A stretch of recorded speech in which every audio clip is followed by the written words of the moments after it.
you did not come here to think. You've done enough of that. All day your mind has turned like a wheel with no end. Worries arriving like visitors, without invitation. Stories spinning threads that tangle your peace. But not here. Not now. This is the temple beyond thought, where no answer is needed, where even the question softens. You are not here to solve. You are here to dissolve. Let your breath be the gate. Inhale, arrive. Exhale, let go. A monk once said, before enlightenment, chop wood, carry water. After enlightenment, chop wood, carry water. But he did not say to think about the wood. He did not say to analyze the water. He only meant, be here, in the breath, in the doing, in the moment that asks for nothing. And now, you are here, and this moment asks for nothing. No enlightenment, no improvement, just presence. The world outside is still turning. But this temple is still. This temple does not care how much you know. It only asks, can you rest here? Can you let the thoughts pass like leaves floating down a river without needing to name them, grab them, or fix them? Let the thoughts pass. Let the river carry them. You are not the leaves. You are the river. Beneath the noise, there is a deeper quiet. Let yourself descend gently. You do not need to understand. Understanding is for the mind. But rest is for the soul. You are home now. In the silence before language. In the breath before belief. In the temple beyond thought. Stay. You are safe here. Let your body soften. Let your spine become like a tree, rooted in nothing, reaching for nothing. The wind moves through your branches, but the tree does not follow the wind. Let the wind pass. Let it whisper. Let it move through, but not move you. You are not the thought. You are not the wind. You are the quiet earth beneath it. And when the thought comes again, as it will bow to it, and then let it go, not by force, but like a monk watching the candle burn low, with no need to relight it. Some candles are meant to go out. Some thoughts are meant to leave. Let them. Breathe. And begin again. You did not come here to think. You came here to remember what lives beyond the noise. And you're almost there. There is a silence within you, older than any thought. It does not speak. It does not argue. It simply waits. And tonight it welcomes you back. You have carried so much. Questions, opinions, expectations like stones in a bowl too heavy to hold.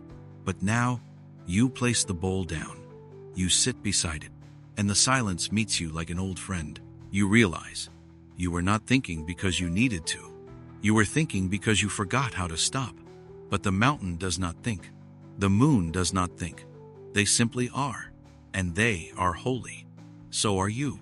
You are not sacred because you are wise. You are sacred because you are here. There is no insight to earn tonight, no teaching to memorize. Just this moment held like a cup of warm tea in the hands of silence. Do you feel the steam rising? That is your breath. Do you feel the stillness below it? That is your presence. You are not what you think. You are not even what you feel. You are the one who notices it all, softly, like a monk listening to rain on an old roof. Let the rain fall. Let the thoughts fall. Let everything that is not you fall. This is the temple beyond thought. No statues, no scriptures, just the sound of your breath and the presence of your being. A teacher once pointed to the moon, but the students stared at the finger.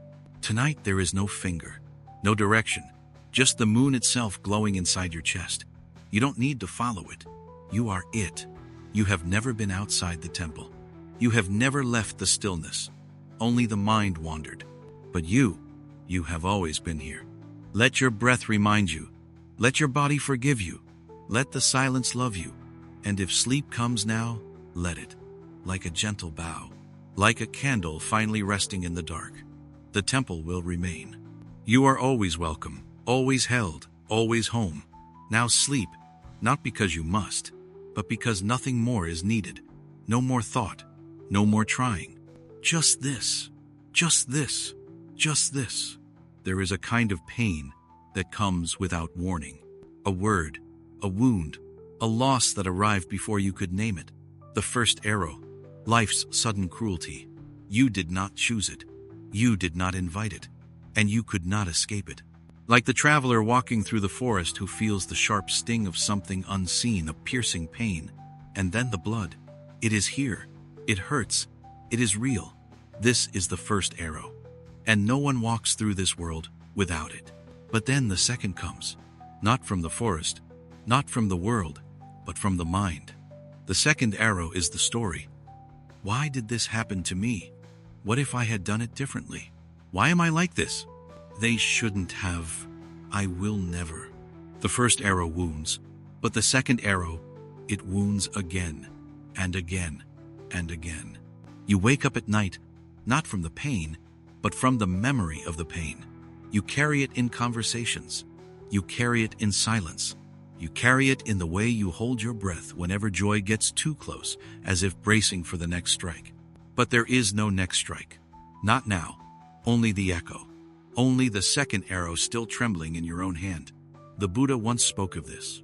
He said, when touched by a painful feeling, the uninstructed person sorrows, grieves, laments, beats his breast, and becomes distraught. He feels two pains, physical and mental. It is like being struck by two arrows. But the awakened one, the still one, feels only the first. Pain but no story. Sorrow but no storm. He does not resist.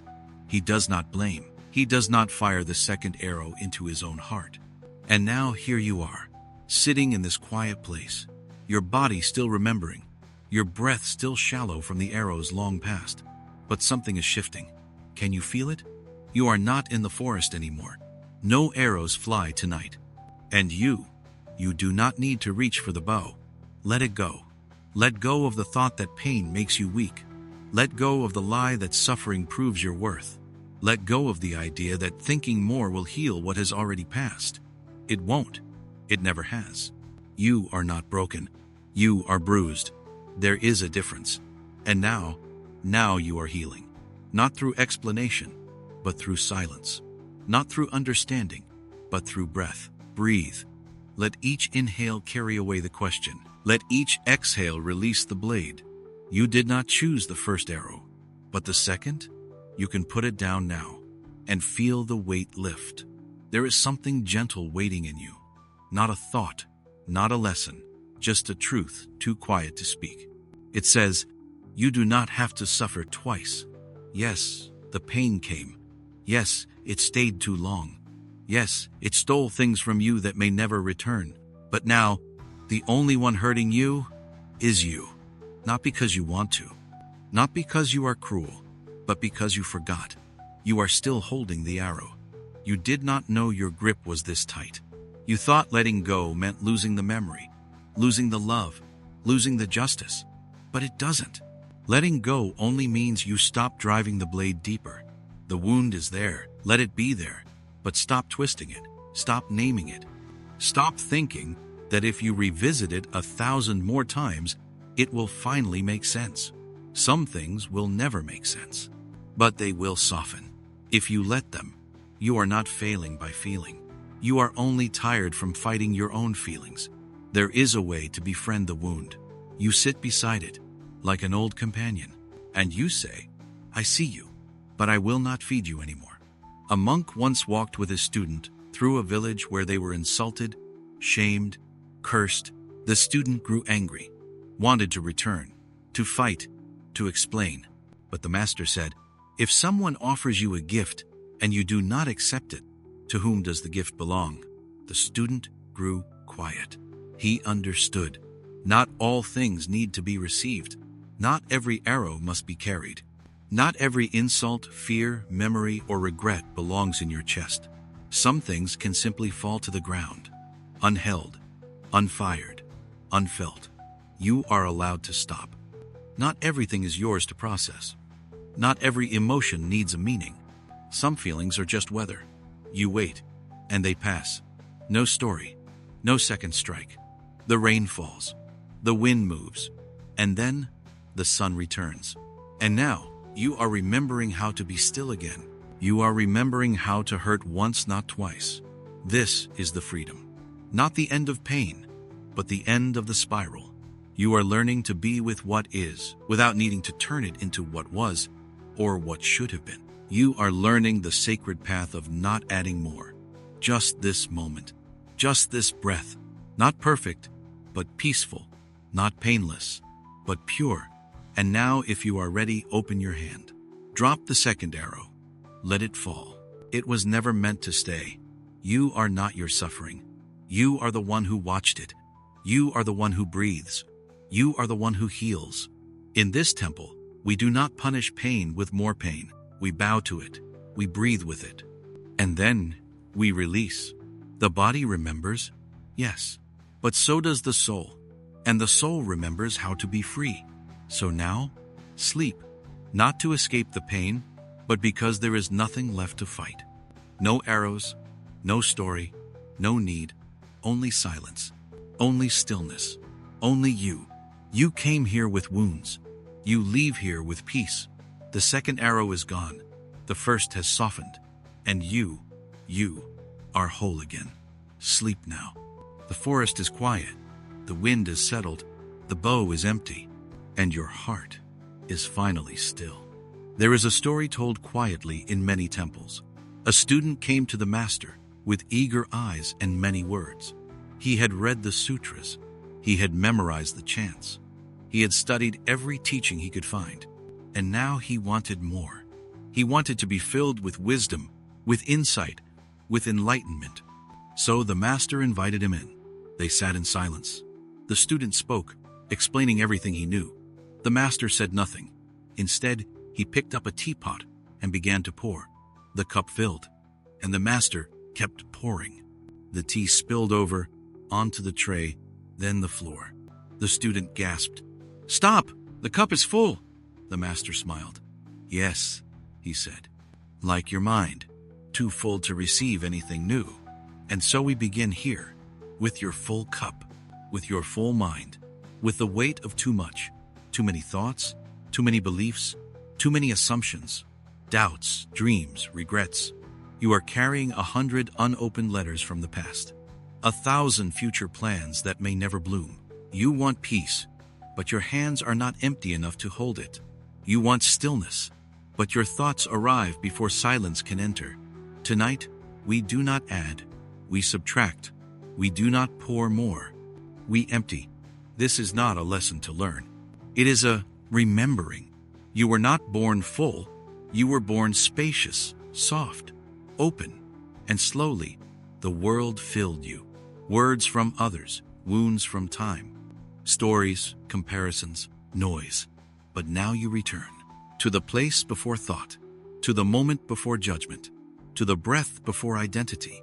You are not your knowledge. You are not your ideas. You are not what you have collected. You are the cup, not what's in it. Let it pour out now. Let the warmth spill. Let the old beliefs trickle down the side of your bowl. You do not need to know. You do not need to control. You only need to empty and breathe softly, just like this. Sometimes you come seeking answers, but forget to arrive with silence. You carry too many voices, and none of them are your own. The world taught you to prove, to perform, to produce, but in the temple, none of that matters. The master sees not what you know, but how much you cling to it. So he pours tea, and you panic. You want to catch it all. You want to keep every drop, but you are already full. The tea becomes waste. The moment is lost. The stillness overflows and disappears. You cannot be taught when you are already certain, and now perhaps you feel it too. The mind's grasp loosening, the urgency fading. You do not need to figure it out. You only need to let go. Let go of your name for this moment. Let go of what it should be. Let go of who you should be in it. No one is watching. Not here. You are not in a classroom. You are not being tested. You are in the tea room. And the tea keeps pouring. Let it spill. Let it run down the table. Let it wash away what no longer belongs. Your plans can wait. Your opinions can rest. Your identity can melt. And what remains is peace. It was always here, but it could not be heard through the clutter. Let the mind be still. Let it settle like sand in water. The surface ripples, but the depths remain quiet. Sink there, not by force, by softness. You are becoming the empty cup. Not because you lost something, but because you made space. Now you can hold what truly matters, but only in silence, only in stillness, only when you no longer reach for it. You are learning how to receive without asking, how to be taught without words, and how to rest without filling the space with noise. The Master pours. And now you are ready. The Master once said, "To know is to be full. To forget is to begin again." And now you are beginning again. Not as the one who seeks, but as the one who waits. Not as the expert, but as the bowl emptied, washed clean by surrender. Let your breath be the pouring. Let your silence be the cup. There is no rush. There is no race. You are allowed to not know. You are allowed to rest in the mystery. Wisdom is not something to gather. It is something to hold lightly, like steam rising from the cup.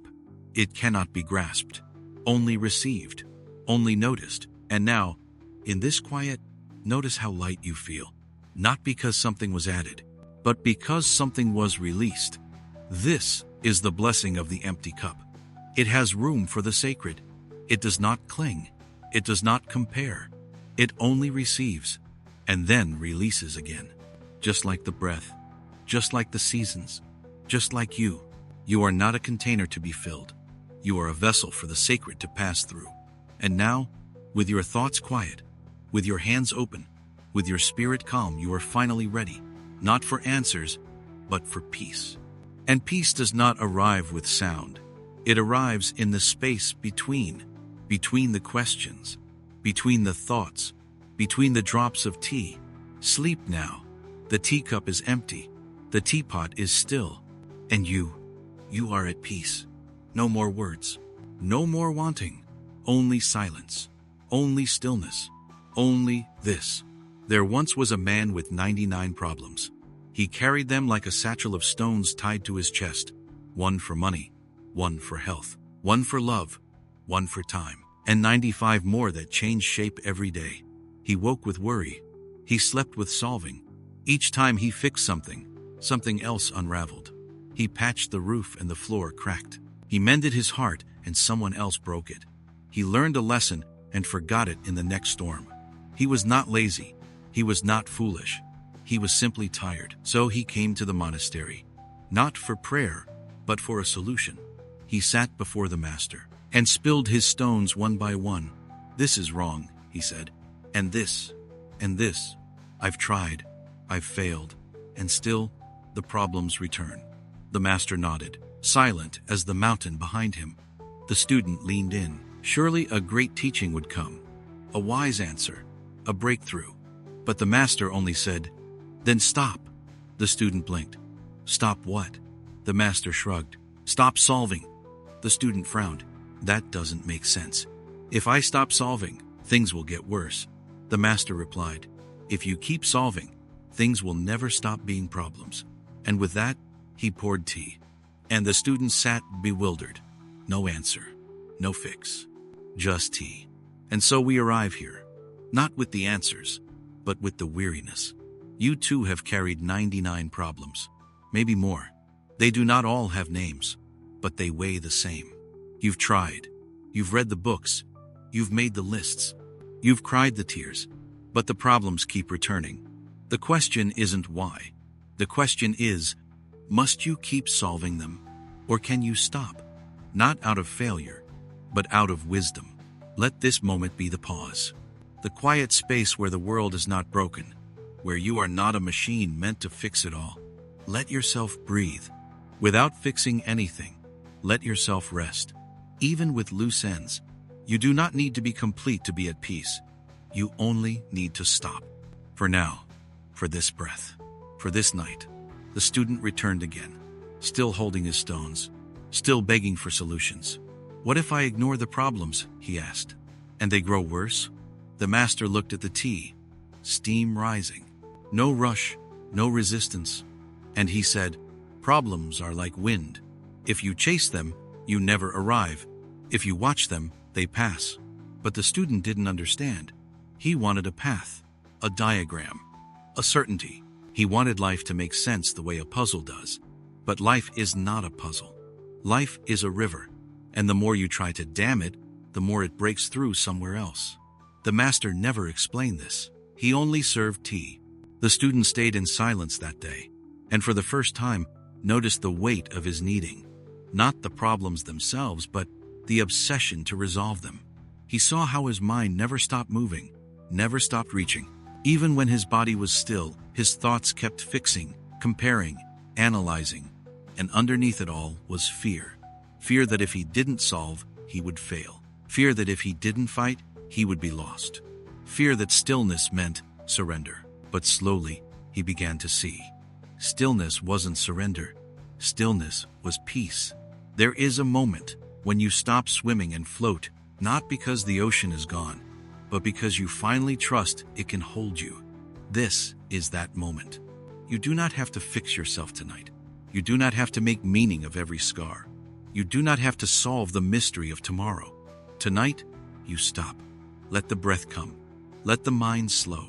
Let the world remain unfinished, and you undisturbed. On the final day, the student asked one last question. If I stop solving, what happens to the problems? The master answered, some dissolve, some remain. But you become free. Freedom does not come from a perfect life.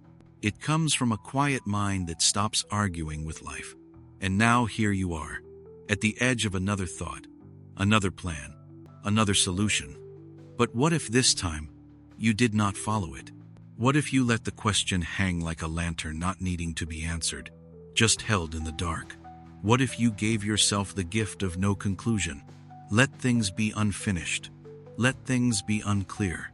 Let the problems pass by like clouds not asking to be captured. You have done enough. You have thought enough. You have tried enough. And now you get to rest.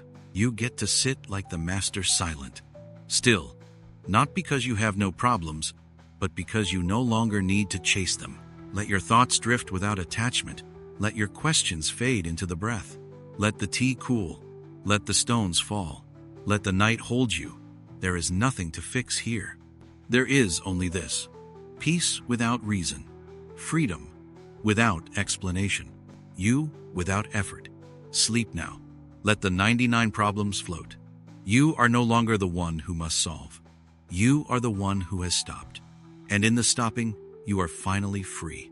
There was a forest on the edge of a quiet mountain. In this forest, the trees stood tall, thick trunks, proud branches, roots sunk deep in the earth. They believed their strength came from stillness, from being unmoved. But one day, the wind changed.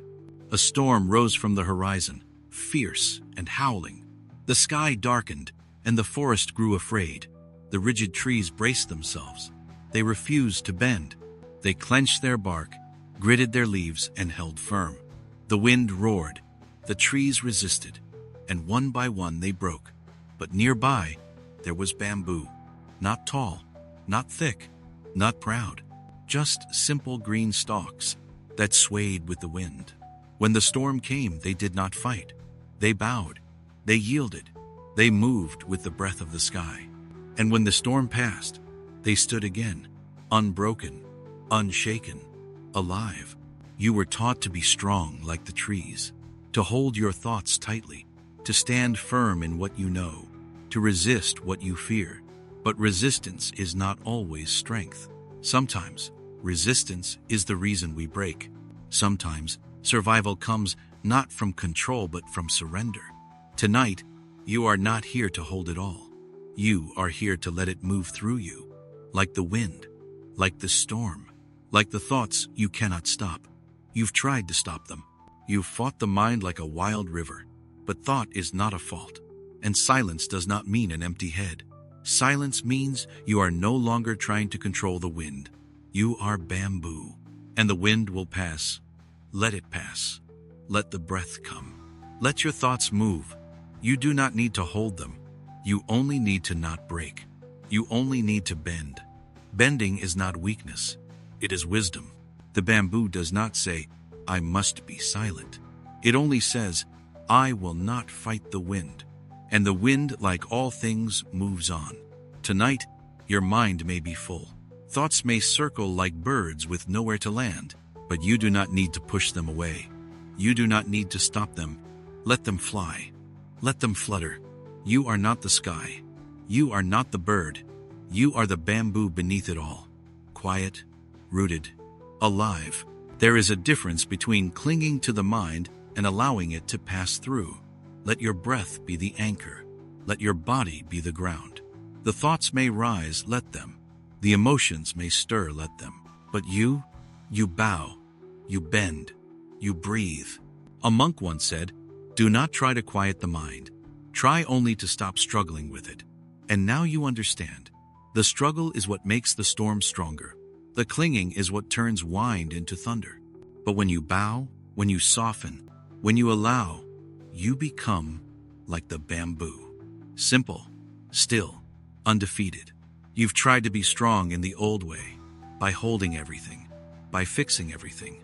But now you are learning a softer strength, one that doesn't collapse under pressure, one that doesn't shatter in the storm. The strength of letting go, the strength of standing after bowing. Sleep does not come when you stop thinking. It comes when you stop fighting the thinking. Let it be. Let the mind think. Let the wind blow. Let the bamboo sway. And trust the storm will not last. It never does. The storm always sounds like it will last forever, but it doesn't. Not in the mountains, not in the heart. Even the most restless winds grow tired. Even the loudest thoughts lose their echo. The bamboo knows this. That's why it doesn't resist. It bends not because it is afraid, but because it remembers that stillness is not found in still air, but in a still soul. You do not need to control what moves through you. You only need to trust that it will move on. Let tonight be the practice of allowing. Allow the mind to wander. Allow the heart to ache. Allow the body to soften. And through it all, stay rooted, not in answers, not in strength, but in breath. You are not the storm. You are the field that holds it. You are not your thoughts. You are the space they pass through. You are not the one who breaks. You are the one who bends. And the bending is beautiful. Sleep now. Let the winds dance. Let the trees dream. Let your breath return to its own rhythm. You are safe. The storm is passing. And you are still standing. Bamboo in the wind. Alive. Awake. At peace. A student came to the master and asked, "What is the sound of one hand clapping?" The master smiled, then said nothing. The student waited. The master stirred his tea. The student asked again. The master looked to the mountains. The wind was moving. The leaves were answering. But the master said nothing. That night, the student could not sleep. His mind turned the question over and over, like a stone in the river, hoping it would become smooth. But the more he thought, the sharper it became. He wrote ideas. He drew symbols. He recited poems. Still, no peace. Only more thoughts, more trying, more solving, until finally he returned to the master and asked, "Is there even an answer?" The master replied, "Not the kind you're looking for. The koan is not a puzzle.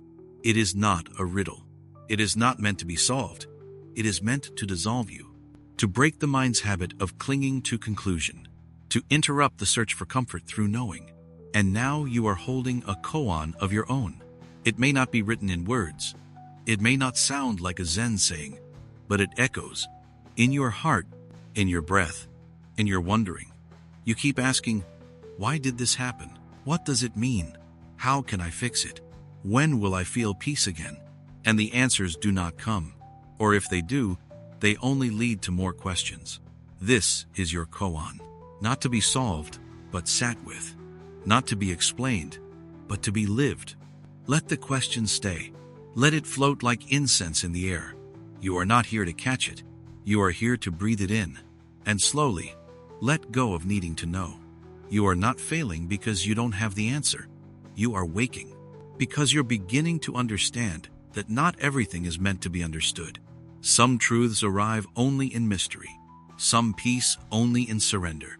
What is the sound of one hand clapping? The question does not call for logic. It calls for stillness. It is not a doorway to answers. It is a doorway to presence. And now you sit before it too. Whatever question lives in your chest, you do not need to solve it tonight. You only need to listen, not for the answer, but for the silence beneath the asking. There is something sacred in not knowing. There is something holy in the pause between thoughts. The mind wants to grasp. The soul wants to bow. Let the mind rest. Let the soul rise. You are not here to perform. You are not here to impress God with your insight. You are here to be undone by beauty you cannot define. Let go of the urge to name it. Let go of the need to hold it. Just sit, like the master, like the mountain, like the moon that never explains itself, yet lights the entire sky. You are allowed to not understand. You are allowed to sit with the question like an old friend. No tension, no demand, just presence. Let your breath be the teacher. Inhale without knowing. Exhale without needing. Each breath a bow to the mystery. Each silence a doorway to peace. The mind may wander. Let it. The question may return. Let it. Do not fight the riddle. Do not force a meaning. Let the koan dissolve into your body, into your bones, into your being. You are not here to end the question. You are here to become quiet enough that the question ends you, and what is left is peace.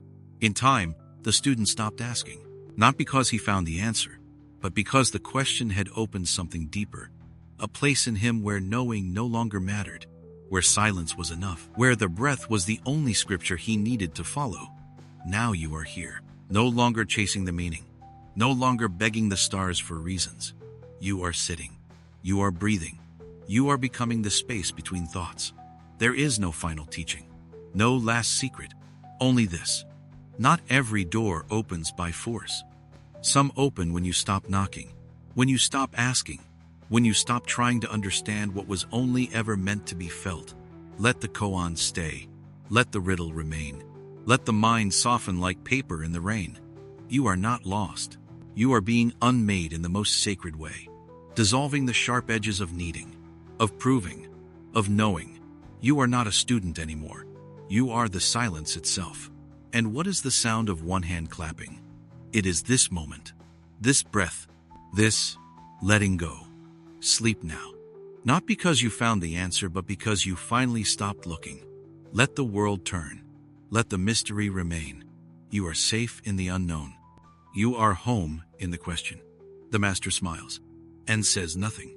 There is a bell in the heart of the monastery. It is not rung by hand. It rings on its own. No rope, no hammer, no effort. Only the wind, only the right moment. And when it rings, all the monks stop. They bow, they breathe, they listen. Not because they expected it, but because they waited with trust. You've tried to ring the bell before it's time. You've tried to force peace with effort, with thought, with fixing. You've begged insight to come. You've pulled at your mind like a door that would not open. But some things do not open to pressure. They open to presence. Like sleep, like stillness, like truth. You don't need to understand everything tonight. You don't need the bell to ring just because you're tired. Let go of chasing the moment. Let go of needing an answer to deserve rest. This is not a test. This is not a ceremony. This is not a reward for good behavior. This is breath. This is stillness.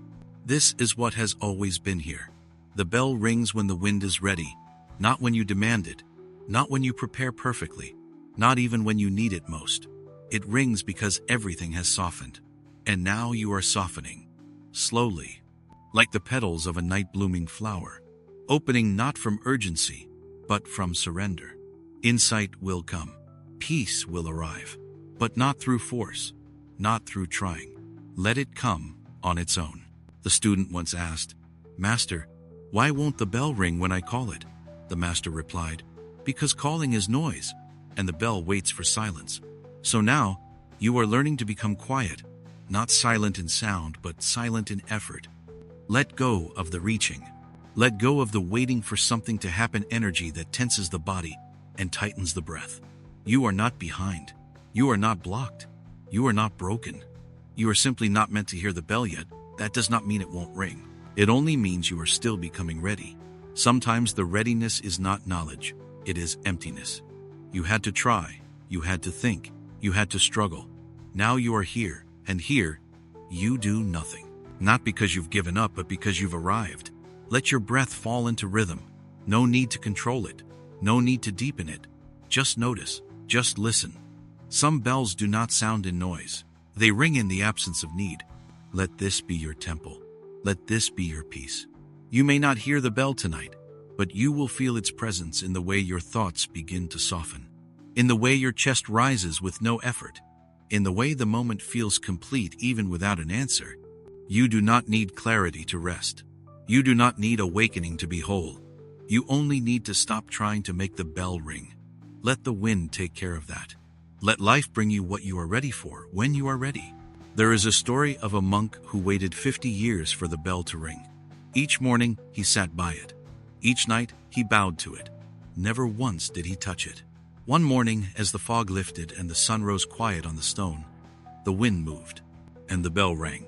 Not loud, not sharp, just clear. And in that sound, he wept. Not because it had finally come, but because he had learned to wait without needing. He had become the kind of silence the bell was made for. And now, you are becoming that silence too. Slowly, naturally, without effort. The mind may still wander. Let it. The thoughts may still appear. Let them. They are not noise. They are wind. And when they quiet, when the breeze shifts, you may hear it. Not with the ears, but in the body, in the still place, in the breath that no longer seeks anything more. Sleep now. Not because everything is perfect, but because it no longer needs to be. You do not ring the bell. You become still enough to hear it ring on its own. And when it does, you will know. You will bow. And you will already be home. There once was a monk who carried a small mirror everywhere he went. Each morning, before the sun had fully risen, he would sit in silence and polish it. He rubbed and rubbed, day after day, certain that if he could just wipe away the final layer of dust, he would finally see his true face. He polished when he was sad. He polished when he was confused. He polished when he felt unworthy. Each stroke was a prayer. Each rub, an attempt to clean something invisible he thought was wrong inside him. One day, his teacher watched quietly, then asked, "What are you doing?" The monk replied, "I'm trying to see clearly. I'm trying to clean the mirror so I can find my true self." The teacher smiled gently, took the mirror, and placed it on the ground. "Your nature," he said, "is already shining. The dust was never real." And he walked away. That night, the monk didn't polish. He sat, he breathed, and for the first time, he saw his own reflection without effort. Now, you are here. Perhaps you've been polishing too, trying to fix some flaw you can't quite name, trying to be good enough, quiet enough, wise enough, whole enough. Maybe you've mistaken peace for perfection, and now you are tired. Because no matter how much you polish, it never feels like enough. Let the mirror rest. Let the cloth fall. Let the idea that you are incomplete drop to the ground. You are not broken. You are not unworthy. You are not waiting to become something better. You are the mirror, and your nature is already shining. Even now, even with all your thoughts, even with all your flaws. This breath is enough. This moment is clear. What if there was never anything wrong with you? What if everything you've been trying to clean was only imagined dust? Thoughts will come. Mistakes will happen. Emotions will rise and fall. But none of them can touch your true nature. The moon is still the moon even behind clouds. The mirror is still clear even when it's not seen. You've been taught to strive, to self-improve, to upgrade every part of yourself until you are finally good enough. But the way home is not through improvement. It is through remembrance. The teacher did not tell the monk to stop trying. He told him to realize he didn't need to try. There is a difference. Trying comes from fear. Trying comes from lack. Trying says, "I am not there yet." But remembering comes from silence. It says, "I was always here." Let yourself remember. Let yourself return to the face beneath all effort. Let the thoughts pass like wind. Let the judgments fall like leaves. There is no need to measure your value by how still your mind is or how pure your thoughts are. The mirror is clear not because it has no smudges, but because it reflects what is without distortion. You can do the same. Breathe. Notice. Accept. Not in order to improve, but in order to see. You are not meant to become better tonight. You are meant to become still. And in that stillness, you will see you were never anything but whole. True nature is not earned. It is remembered. And remembering happens when you stop trying to be something else. The monk sat by the mirror for many more mornings, but he no longer polished. He simply looked, not seeking, not correcting, just witnessing. And in that simple looking, he saw more clearly than he ever had before. Not because the mirror changed, but because he stopped thinking it needed to. You too can sit tonight without effort, not to find something new, but to rest in what has always been true. You are not a project. You are not a repair. You are not an idea waiting to be perfected. You are a mirror held in the hands of stillness. And stillness does not require polish. It requires presence. Let your breath be enough. Let your thoughts drift without resistance. Let the dust rise and fall, knowing it never touched who you truly are. You are not your pain. You are not your patterns. You are not the dust. You are the light the mirror reflects when all effort falls away. And if you sleep now, let it be the kind of sleep that doesn't reach, that doesn't strive, that doesn't fix. Let it be the kind of sleep that trusts. Your nature was already shining, and it still is, even now, even here, even in the silence where no one watches. There was once a student who could not stop asking, why? Why is there suffering? Why did they leave me? Why do I feel this way? Why does nothing stay the same? Why can't I find peace? Every step he took was tangled in thought. Every breath he took carried the weight of questions. He came to the master with tired eyes and a trembling voice and said, I cannot rest, not until I know. The master said nothing. He led the student to the bank of a river. The water moved without hurry, without reason, without stopping to explain itself. The student watched in silence. The master said, that river never asks, why must I flow? And the student frowned. But I'm not a river, the master replied. Number, you're the one trying not to be. You too have asked, why? Perhaps not out loud, but in the quiet places. Why did this happen? Why do I feel stuck? Why can't I fix what hurts? You search for the lesson, for the meaning, for the pattern that will finally unlock peace. But peace is not a puzzle. It does not arrive through solving. It arrives when the solving is put down. The river does not explain itself. It flows through valleys, around rocks, over falls. It doesn't need permission. It doesn't seek understanding. It simply moves. And now, you are learning how to move too. Not by force, not by logic, but by surrender. Let the questions rest tonight, not because they are wrong, but because they are heavy, and you have carried them long enough. Lay them down, sit beside the river, and watch. That is enough. The student sat by the river for days. He tried to listen for a voice. He waited for some hidden truth beneath the sound of water, but all he heard was flowing. No answers, no wisdom spoken into words, just the endless hush of movement without thought. And slowly, something changed. Not in the river, but in him. The mind that once burned with questions began to cool. The breath that once held tension began to soften. He noticed how the river made space for everything, for falling leaves, for broken branches, for stones and forgotten memories. It didn't cling. It didn't push. It held, and then moved on. And he wondered, what if he could live that way too?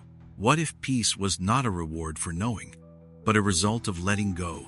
You have tried to understand it all, to trace your pain to its origin, to wrestle meaning from chaos. But what if tonight you stop trying to solve the current and let it carry you? What if your job was not to explain the river, but to float? You do not need to have it all figured out. You only need to stop resisting the moment. Let the mind ask. Let the thoughts pass. But don't chase them. Don't answer them. Don't give them more weight than they deserve. The river does not argue with the mountain. It does not wish for another path. It simply moves with what is. And now, you can too.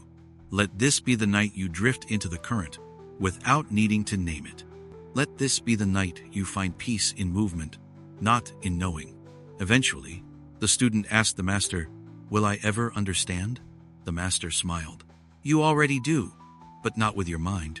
The student wept, not from sadness, but from something softer, release. He had spent so long clutching for reasons, when all he ever needed was rest. And now so do you.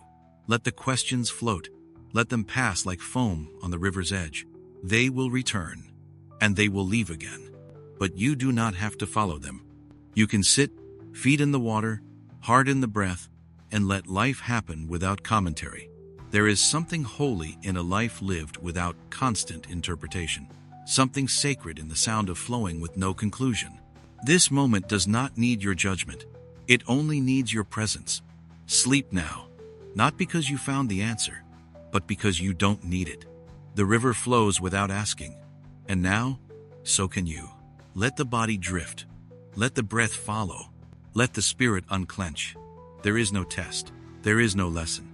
There is only this soft motion, a steady stream, and the quiet joy of no longer needing to know. The master places a hand on your shoulder. He says nothing. And beside you, the river flows on. There was a monk who swept the monastery courtyard every single morning. Before the others woke, before the sun fully touched the stone, he swept.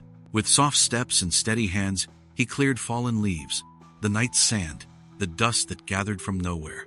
Every day, even though he knew tomorrow, the dust would return. Another wind would come. Another leaf would fall. Another layer would settle. But still he swept. A young novice once asked him, "Why do you sweep if the dust always comes back?" The monk paused, leaned on his broom, and said, "Because the sweeping is not for the courtyard. It's for the stillness." And then he continued, one stroke at a time, one breath at a time. You too have tried to clear your mind. You've tried to sit still, to silence the noise, to keep your inner courtyard empty and peaceful.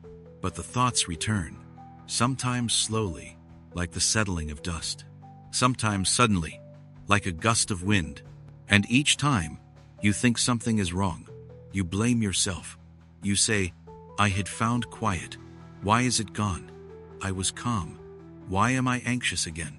I had clarity. Why is my mind cloudy again?" But nothing is wrong. Nothing is broken. The mind moves. The thoughts return. The dust always comes back. What matters is how gently you sweep. Let this breath be the broom. Let this moment be the motion. You are not meant to rid yourself of thought. You are meant to meet it with rhythm. The monk did not stop sweeping because the dust returned. He kept sweeping because peace was in the movement, not in the outcome. So breathe. Sweep softly. Begin again. The broom made no sound, but the sweeping became a song, a rhythm, a breath, a way of living that asked for no perfection, only return. The monk never rushed. He did not curse the wind for bringing more to clear. He simply moved, back and forth, like the tide, like the breath, like life. You are learning to live that way too, to let thought come and not resist, to let it settle and not identify, to see the dust but not become it. There is a rhythm beneath your thoughts, a silence beneath your mind. But you only feel it when you stop trying to stay clean and begin to trust the sweeping.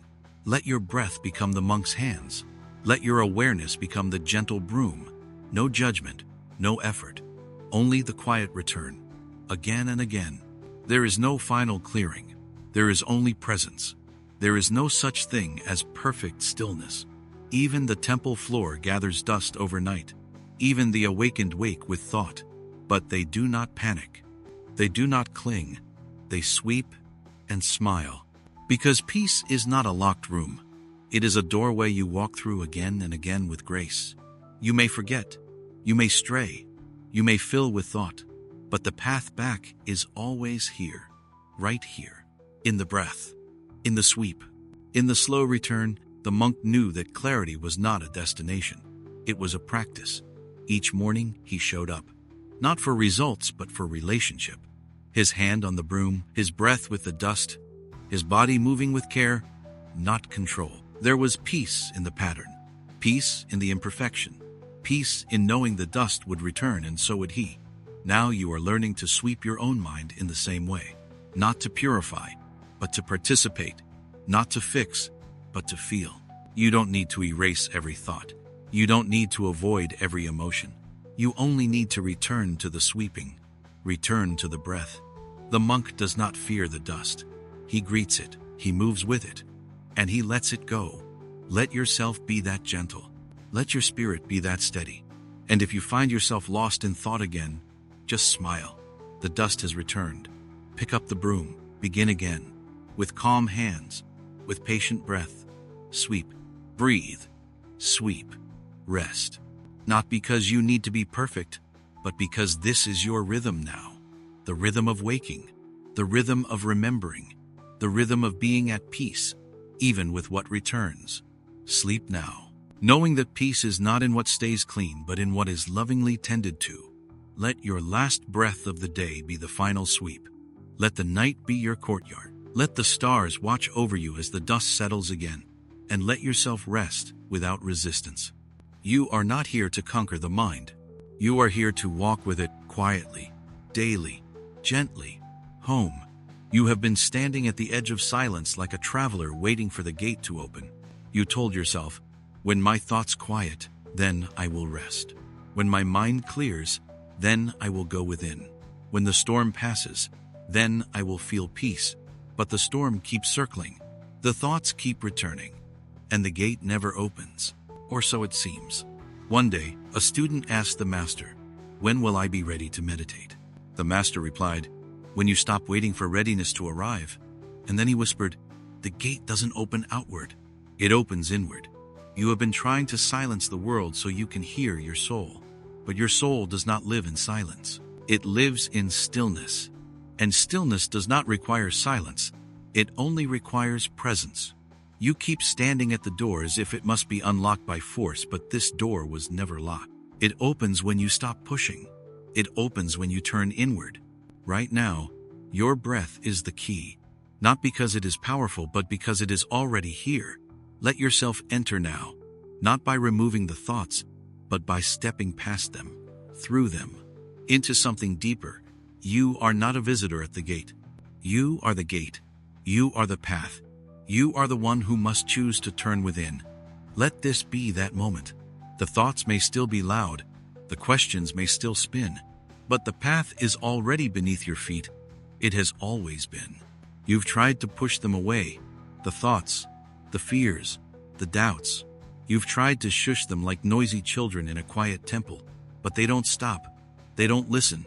And so you wait for silence to arrive, like a permission slip to go inward. But what if the silence never arrives? What if the thoughts never leave? Must you stand at the gate forever, denied peace because your mind is too full? Or can you walk in anyway? The master once said, "The sky does not become less sky just because a few clouds pass through. And you do not become less still just because the thoughts pass through. Stillness is not the absence of thought. It is the absence of resistance to thought. Let them come. Let them chatter. Let them swirl and dance and mimic urgency. And you turn your eyes inward.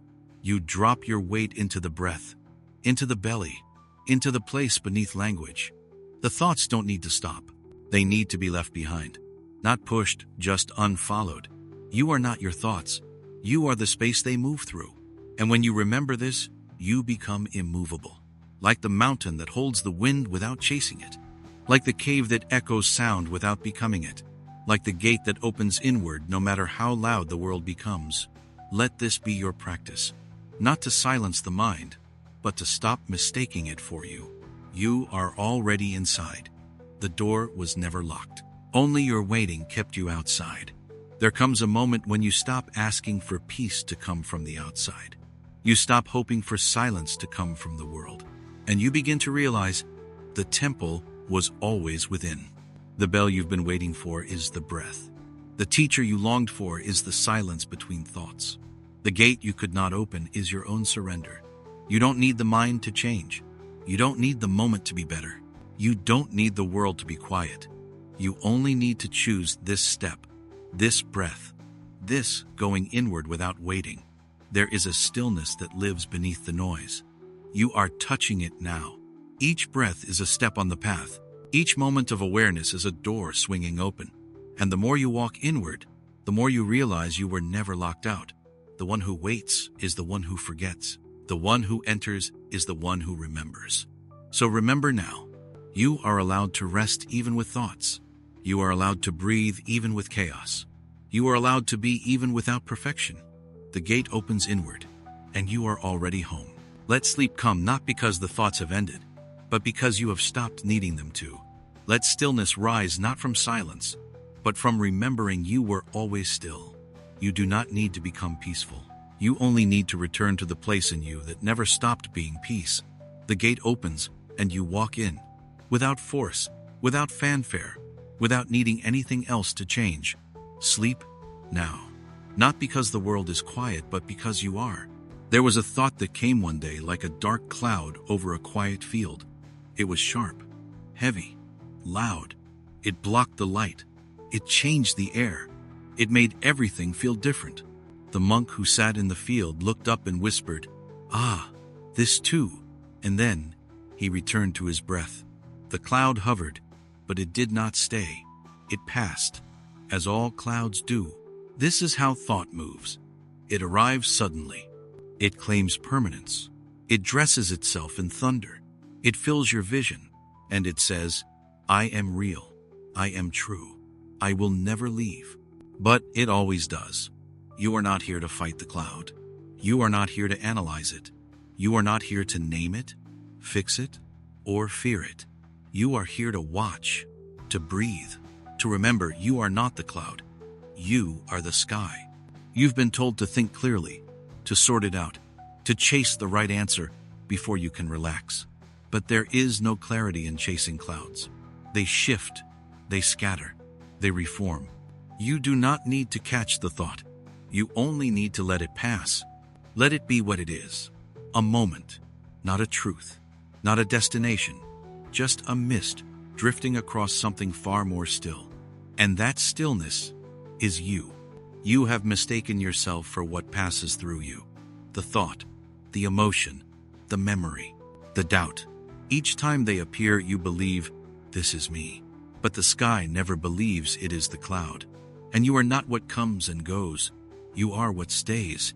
You are what holds. You are what watches without changing. Let the thoughts drift. You don't need to follow. You don't need to fear. You don't need to make them mean something. Some thoughts are just weather. Let them change. Let them swirl. Let them speak. And do not answer. You are learning now to rest as the sky, to feel the wind without moving, to hear the thunder without trembling, to see the darkness without forgetting the light. There is no storm that can erase the sky, and there is no thought that can take away your peace. It may feel strong.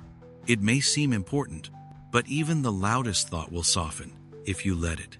If you do not feed it, if you do not follow it, if you do not become it. Let this moment be wide. Let your awareness be soft. There is no right thought to have. There is only the freedom to not hold on to any of them. Breathe. Watch. Allow. You are not failing because the clouds return. You are free because you no longer chase them. This is not effort. This is presence. This is not silence. This is space. And in space, everything is allowed to pass. One day, the monk sat beneath a sky filled with storm. His robe was wet. His hands were cold. His thoughts were loud. And still he smiled. He whispered, "This is just a passing moment. I do not need to feel better. I only need to remember this will change." And it did. Not because he solved the cloud, but because he let it go. Now you are here. Perhaps a thought lingers. Perhaps your sky feels crowded. But you are learning there is no storm stronger than the space that holds it. Let the cloud pass. It may return. It may shift form. It may come again tomorrow. But you will meet it as the sky does open. Still, patient. You do not need a perfect mind to rest. You only need to stop gripping the weather. Let your thoughts be free. Let them move. And you stay. You breathe. You rest in what remains. Not the story, not the swirl, but the vastness underneath. That is where your peace lives. Not in control, but in openness. Not in pushing thought away, but in letting thought have its moment. Then leave without taking you with it. Sleep now. Let the mind wander. Let the clouds move. You are not going with them. You are the sky, and the sky never leaves. Every morning before the others awoke, a monk would sit beneath the Bodhi tree and repeat his mantra. He did not chant it loudly. He whispered it like breath, like wind through old leaves. The words were his rhythm, his anchor, his thread through the fog. Each syllable a bell in his chest, each repetition a step into stillness. It was not just practice, it was presence. Until one morning, he opened his mouth, and nothing came. The sound was gone. The words would not rise. His voice felt dry. His memory, blank. He searched inside for the chant he had always known, but it had vanished. At first, he waited. Then he worried. Then he panicked. He tried to recall it. He grasped at fragments, but it all slipped like water through trembling fingers. And in that moment, he felt lost, as if the road had disappeared. As if the silence was not peace, but failure. He sat there, still, without sound, without guidance. And something strange happened. The wind moved. The birds stirred. The leaves trembled. And without his mantra, he heard something deeper. Not words, not thought, just presence. He was not lost. He was simply no longer holding the rope. He was not falling. He was floating. And in that silence, something ancient opened. The chant had disappeared, but the sacred had not. It had only changed form. And now you sit in the same stillness. Maybe your words have faded. Maybe your practice feels empty. Maybe you don't know what to say anymore. That is not a loss. That is an invitation. Let the words fall away. Let the silence become the teaching. You do not need the mantra to be whole. You only need the willingness to sit without it. When something disappears, the mind rushes to replace it. The monk sat in silence, but his mind was full of noise. What's wrong with me? Did I forget the sacred? Am I broken now? He tried to chant other words. He tried to remember sacred sounds from long ago, but nothing stayed. Nothing felt right. The silence grew louder, not in volume, in presence. And he began to notice how restless his mind truly was. Even in stillness it grasped. Even in peace it panicked. Because the mantra was not the problem. The panic was not about the words. It was about the surrender. The mind feared the emptiness, feared what might arise if nothing filled the space. But the heart listened. It did not fear the silence. It recognized it. The heart remembered what the mind forgot, that the sacred was never in the sound, it was in the listening. And now, you are listening too. Maybe something you trusted has fallen away. Maybe your rituals feel hollow. Maybe the affirmations have gone quiet. Do not chase. Do not fill. Do not replace the silence. Let it widen. Let it breathe. What you are feeling is not emptiness. It is fullness without form. It is the presence beneath the practice. And that presence is holy, not because it speaks, but because it stays. Let your panic rest now. Let your grasping melt. You are not doing it wrong. You are simply arriving in a deeper way, one that needs no chant to be sacred. Only stillness, only breath, only you. Eventually, the monk stopped looking for the words. He stopped waiting for the old sound to return. He bowed his head, not to the mantra, but to the moment itself. And in that moment he realized, the silence was not the absence of prayer. It was the prayer. It was the purest form of surrender. No sound, no seeking, no story, just breath, just being, just the hush that remains when all else is let go. Now you sit here too, in that same silence. And maybe part of you still hopes the words will return, but maybe another part is finally ready to rest without them. You are not empty. You are not lost. You are not abandoned by the sacred. You are becoming so open that sound is no longer needed. You are becoming so still that nothing must rise. You are becoming so soft that silence feels like home. Let yourself remain here. Do not seek. Do not strain. Do not wait for the bell to ring. It already has. In the breath. In the letting go. In the calm that no longer asks for proof. Sleep now. Let the quiet wrap around you like a robe made of stars. Let the mantra dissolve. Let the silence speak in ways no word ever could. This is not the absence of your practice. This is the deepening of it. The monk who lost his mantra found something greater. And so have you. There was a student who left home to find the sacred. He carried a bowl, a robe, a worn scroll of teachings, and 1,000 questions. He walked through cities, deserts, temples, forests. He bowed to monks. He listened to chants. He lit candles at holy shrines. But still something was missing. The more he walked, the heavier his steps. The more he searched, the more lost he felt.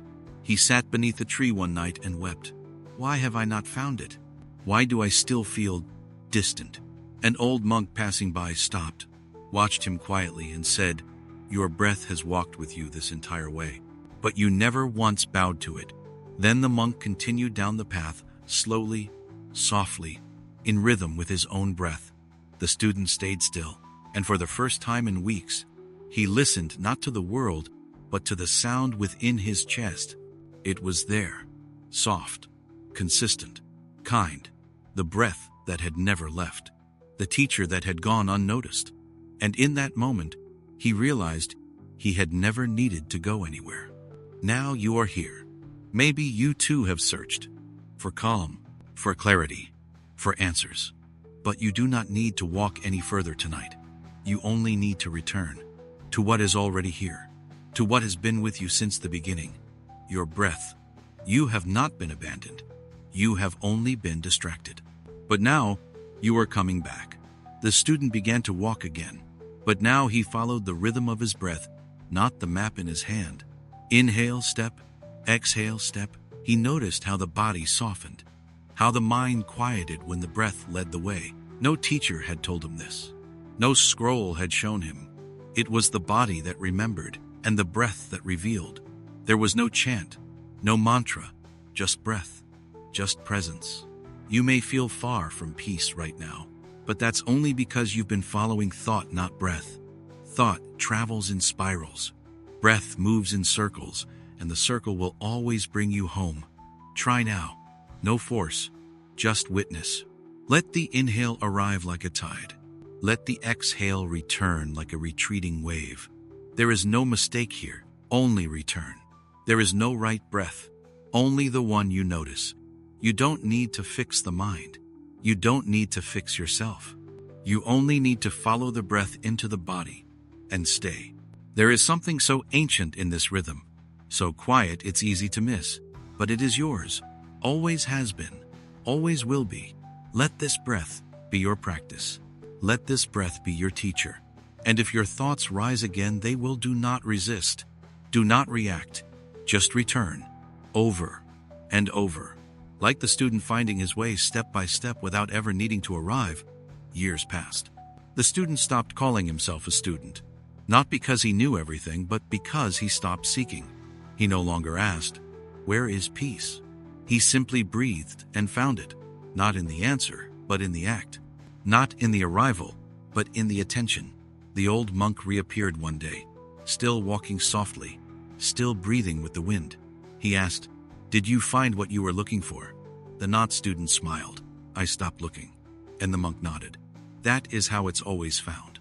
Tonight you may feel restless, wandering, searching, but let that dissolve now. Let your body be the temple. Let your breath be the altar. Let each inhale be a bow. Let each exhale be a release. You do not need a mantra. You do not need a path. You do not need a master. You only need this moment, this breath, this noticing. And when thought returns, as it always will, do not argue, do not follow, do not fear. Just come back to the one who has stayed with you through it all. Your breath, not as a tool, not as a technique, but as a friend, a guide, a presence. The one who waited while you searched, the one who stayed while you wandered, the teacher who never left. Sleep now, not as a reward, but as a return, back to what was always with you, the breath, the peace, the stillness beneath every step. In the monastery, a bell rang each morning, not to wake the monks, but to welcome them back into presence. It was not the sound that mattered. It was the space between the rings. After each tone faded, a hush would stretch through the courtyard. a sacred pause, a stillness you could feel in your bones. And the monks learned to listen not for the bell but for what came after. That space, that breath, that truth that needed no volume. Buddha once said, "It is not the sound that reveals truth, but the silence that surrounds it." You've been listening for what's loud, for answers, for insight, for permission to rest. But what you seek is not in the sound. It's in what follows. Right now, you are surrounded by thoughts, like ringing bells in your mind, each one calling you to attention. But listen closely, between them is something deeper.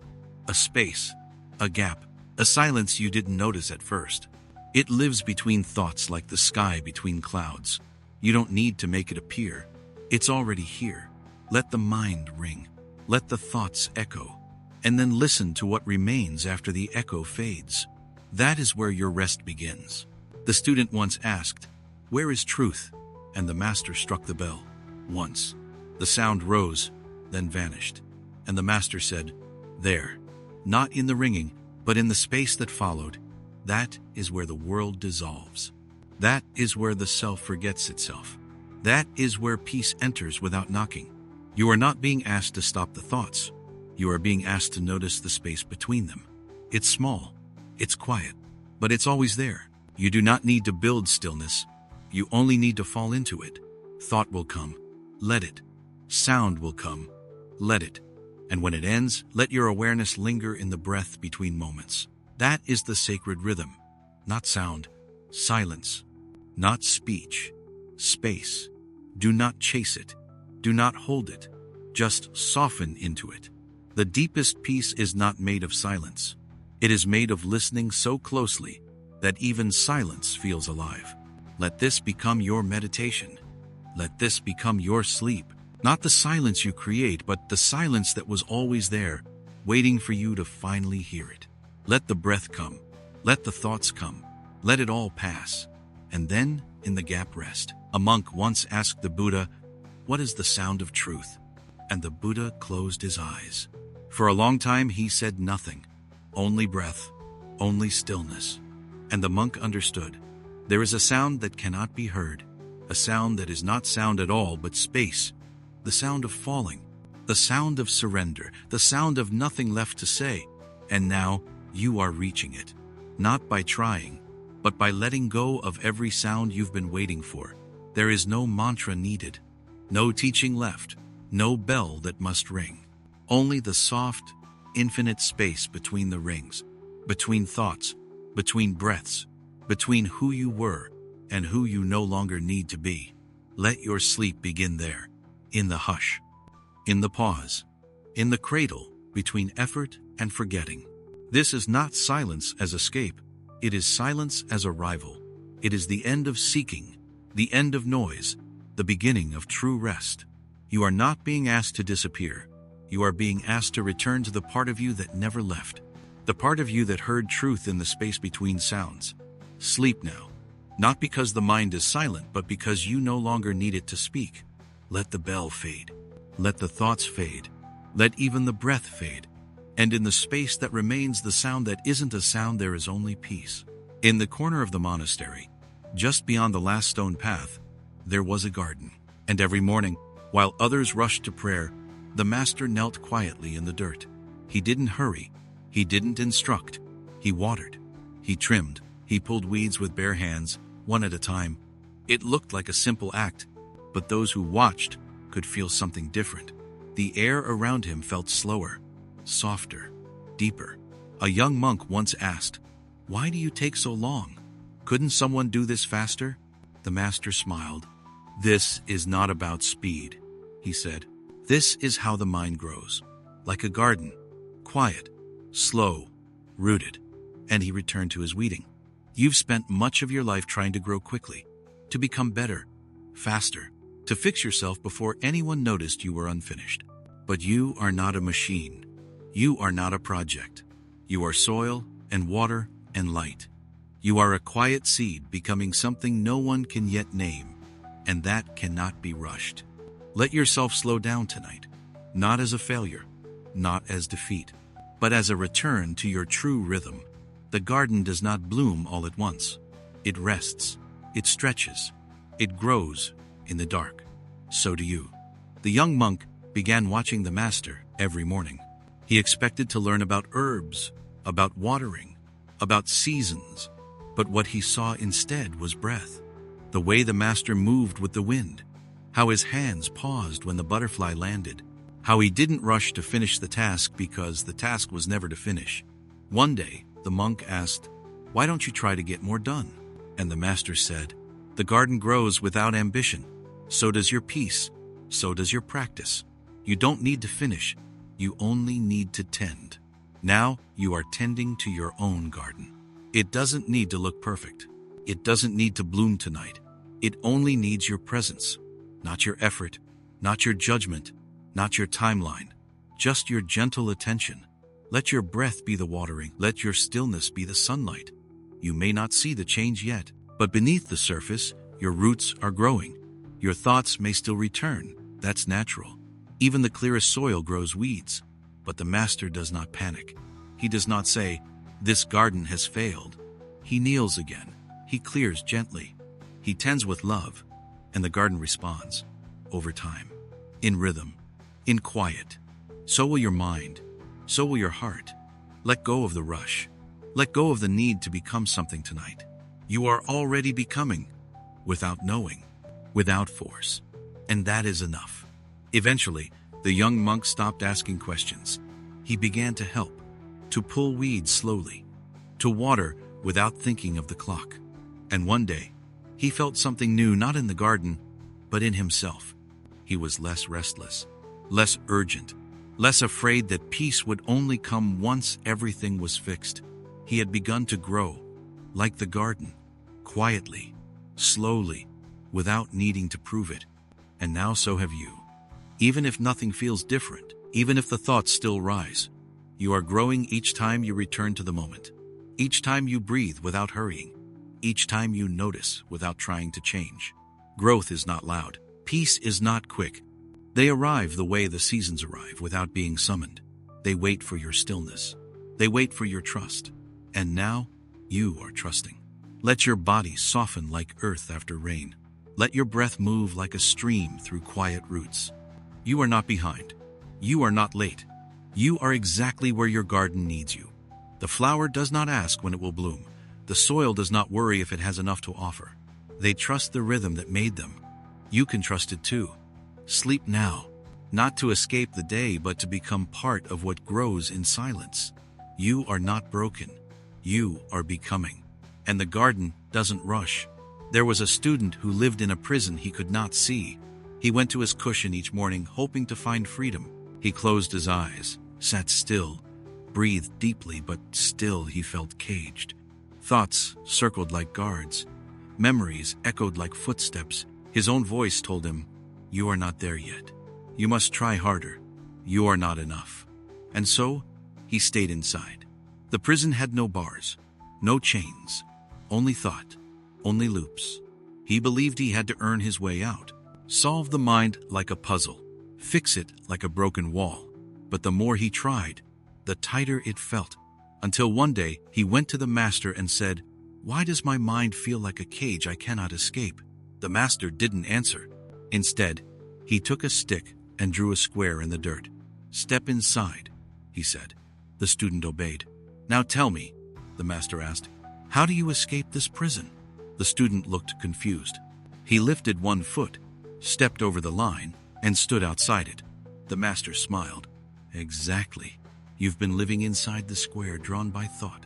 You believed it was real. You believed you needed keys. You believed something was keeping you in. But nothing was. Not really. The thoughts may feel solid, but they are not stone. The fears may feel loud, but they are not law. The mind says, 'Stay here.' But the breath says, 'You can move.' Tonight, you don't need to fight the prison. You don't need to break the walls. You only need to remember, you were never locked in. Let the breath take one step outside the lines. Let the body soften. Let the belief dissolve. And feel for the first time in a long time, the space that has always been there." The next morning, the student sat again, still, quiet, listening. But this time, something felt different. He noticed the thoughts, but they no longer enclosed him. They passed by, like shadows on a wall he no longer believed in. He realized he had spent years waiting for a door to appear, a moment of perfect stillness, a special insight, a feeling of release. But there was no door, because there was no room. Only lines drawn by fear, only habits mistaken for structure. And when he stopped waiting, when he simply sat, he noticed something else. Freedom does not come through understanding. It comes through softening. The breath does not knock. It opens. Not a door, but a realization. I was always free. You've waited too. For permission. For the thoughts to stop. For the mind to become quiet before you could feel peace. But peace doesn't wait for the mind to be silent. It waits for you to stop believing the noise is who you are. Let this be that moment. No door will appear, and none is needed. There is nothing holding you back but the idea that something is. The thoughts will come, the stories may return, but you do not need to answer them. You can sit, breathe, stay soft, and walk out without leaving. Let the prison dissolve. Not by force, but by awareness. Not by fixing the mind, but by stepping beyond it. The student continued his practice. But now, he no longer tried to escape. He no longer treated the mind as something broken. He simply sat as the one who could never be caged. He let the thoughts come, let the judgments rise, let the fears whisper, but he remained free, because he knew the voice in the mind is not the one who listens, and the one who listens has never been trapped. You are remembering this now. You are not lost in thought. You are the one who watches it pass. You are not buried under belief. You are the sky it floats across. You do not need to prove your way out. You only need to see clearly what was never real. The prison was made of thought. The freedom was made of breath. And now, you are breathing, freely, consciously, softly. Let the breath walk you out. Let the body rest outside the square. Let your spirit feel how light it truly is when it stops trying to be worthy of freedom. There is no door, only a moment. This moment, where you remember you can step out whenever you choose. Sleep now, not because you've escaped, but because there was never anything to escape from. No gate, no guard, no chain. Only the mind drawing shapes in the sand, and you, free enough to walk past them with a breath. There was a monk who sat beside a lake each evening, not to meditate, not to chant, but to watch. The surface was often restless, leaves drifting, waves stirred by wind, sometimes ripples from unseen fish. But underneath it was still, deep, undisturbed. One night, he noticed a thought in his mind, loud, unwelcome, intrusive. It came again and again, and each time, he tried to push it away. He swatted it like a fly. He replaced it with chance. He reasoned with it. But it remained, still circling, still present, still loud. He felt tense, failed, frustrated. Then, without knowing why, he picked up a smooth rock from the lake's edge. He didn't throw it. He didn't toss it far. He simply opened his hand and let it drop. It sank, without splash, without effort, without noise, just gravity, just surrender. The ripples came, then stilled, and soon the lake looked as if nothing had disturbed it at all. The monk smiled, not because the rock was gone, but because he had remembered you do not need to fight the thought. You only need to let it sink. You felt it too, a thought that returns, a fear that rises, a memory that won't leave. You try to resist, to cast it out, to throw it far from your peace. But what if you didn't? What if you simply let it fall? Not out of defeat, but out of understanding. You don't have to throw the thought, just let it sink. You don't have to fix it, just let it descend into stillness. Let the mind be like the lake. Let the breath be gravity. Let the weight of awareness pull the thought down until it no longer rises. Not because you pushed, but because you didn't. The next day, the monk returned to the lake. The same thought rose again. But this time, he didn't panic. He didn't engage. He didn't explain. He simply noticed. He let the thought sit, like a stone resting on the surface of his attention. He watched and waited. And then without effort he let it drop. Inhale, exhale, and down it went. No argument, no reaction, no rejection. You may think you need to be strong to silence the mind, but sometimes true strength is in stillness, in doing nothing, in letting go of the fight. Let the thought come, let it hover, let it make its noise, and then open the hand and let it go. Not away, just down. Not cast out, just released. The surface may ripple, but the lake does not lose itself. You do not need to fear the thought. You only need to let it fall. Let this be your practice. When a worry rises, do not chase it. When a fear returns, do not fight it. When the memory intrudes, do not relive it. Let the breath gather it gently like a rock in the palm, and let the exhale release it into the depths. Sink, sink, sink, and rest. Over time, the monk stopped fearing thoughts. He stopped measuring his progress by how still his mind remained, because he understood stillness is not the absence of movement, it is the presence of allowing. The lake never tried to stop the rain. It simply welcomed each drop into its depth. Some thoughts will rise again. That is their nature. But now, you are learning how to welcome them without invitation, how to notice without absorbing, how to release without resistance. Let your breath be the space that holds the sinking. Let your body be the lake. Let your awareness be the depth that nothing can disturb. Even if the thought returns, you do not. You remain still. You remain open. And each time it comes, you know what to do. Not push, not panic, not pull it closer.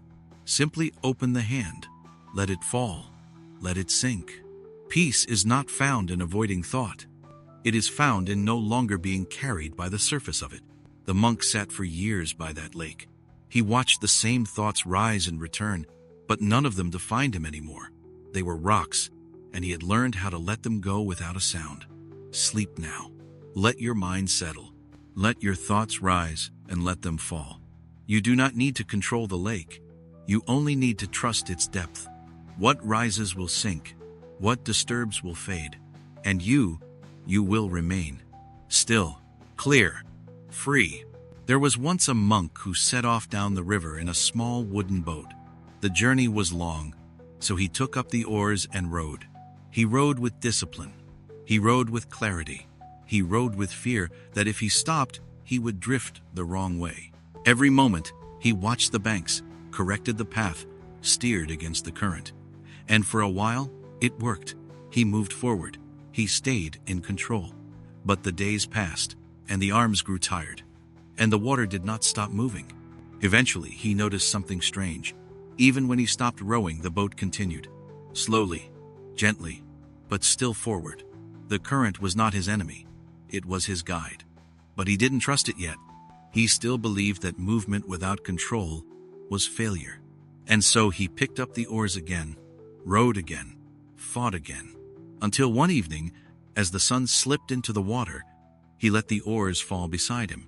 He watched the stars blink above. He listened to the sound of the current beneath the boat, and he whispered, "What happens if I let go?" The answer came in the hush, soft, slow, and certain. You float. You've been rowing too. With your thoughts, with your planning, with your trying to reach peace, trying to fix the mind, trying to get it right. But peace does not arrive because you row harder. It arrives when you let the oars drop. Let the body rest now. Let the breath be enough. Let the river carry you. You are not going backward. You are simply beginning to trust the flow. In the stillness, the monk began to feel something new, a kind of rhythm that didn't come from effort, but from surrender. The boat shifted, tilted slightly, drifted gently forward. There was no tension, no resistance, only movement. And in that movement, ease. He realized he had spent so long believing it was his work that created progress, but the river had always been carrying him. Even in the moments he thought he was stuck, even in the moments he thought he had failed, he was never still. The water was always flowing.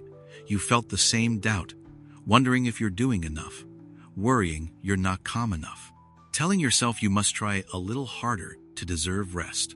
But what if rest doesn't need to be earned? What if peace is not the destination, but the water you're already in? Let yourself float now. Let your thoughts drift like branches on the surface. Let the current of breath carry you through whatever rises. You do not need to fix the path. You do not need to understand the route. The river knows. The part of you that breathes without trying also moves without fear. That part is in control now. And you can rest. Fully. Finally. Like the monk who sat back in his boat and for the first time watched the moon without steering toward it, he had arrived in the present. Not because he rowed, but because he stopped. There came a night when the monk dreamed he was the river itself. Not a man on a path, but the path. Not a seeker, but the stillness everything else moved through. When he woke, he did not rush to pick up the oars. He did not plan. He did not strive. He watched the morning mist curl off the water. He felt the boat drift, and he smiled. It was all happening, without his control, without his resistance, without his fear. You are in that same boat now, and perhaps part of you still wants to row just a little, wants to calculate, to manage, to predict. But you don't need to. The journey continues even in your stillness, especially in your stillness. Let your thoughts float by like clouds above the water. Let your breath be the only rhythm. Let your body sink into the wood of the boat as if it belongs there, because it does. You are not failing to act. You are choosing to trust. Sleep now, not because everything is resolved, but because it doesn't need to be. Not because you've reached the shore, but because the river knows how to take you there. Float, rest, be carried. There is nothing more to do. The oars are down. The current is steady, and your peace is already in motion. There was a young monk who came to the master with great urgency. His mind was full. His heart was restless. His path unclear. He bowed deeply and asked, "Why am I still afraid? Why do I lose myself in thought? How do I become truly free?" The master did not answer. He poured tea. He swept the floor. He walked the garden path in silence. The next day, the monk returned. The same questions. The same silence. This continued for many weeks. Each time he asked, the master only breathed, looked, moved slowly. The questions began to echo louder in the monk's chest, not because they weren't answered, but because they weren't being fed. He began to feel a different kind of discomfort. Not confusion, but spaciousness. A gap. A pause where the old thoughts used to swirl. It frightened him and fascinated him. He began to wonder, was he being ignored? Or was something deeper being taught? Now you are in that same moment. Perhaps not with a master, but with your own breath, with your own stillness. You have asked many questions, silently, repeatedly, urgently, and now there is no reply. Not because you are unseen, not because you are unworthy, but because the silence is the only answer left. Let yourself sit inside it now.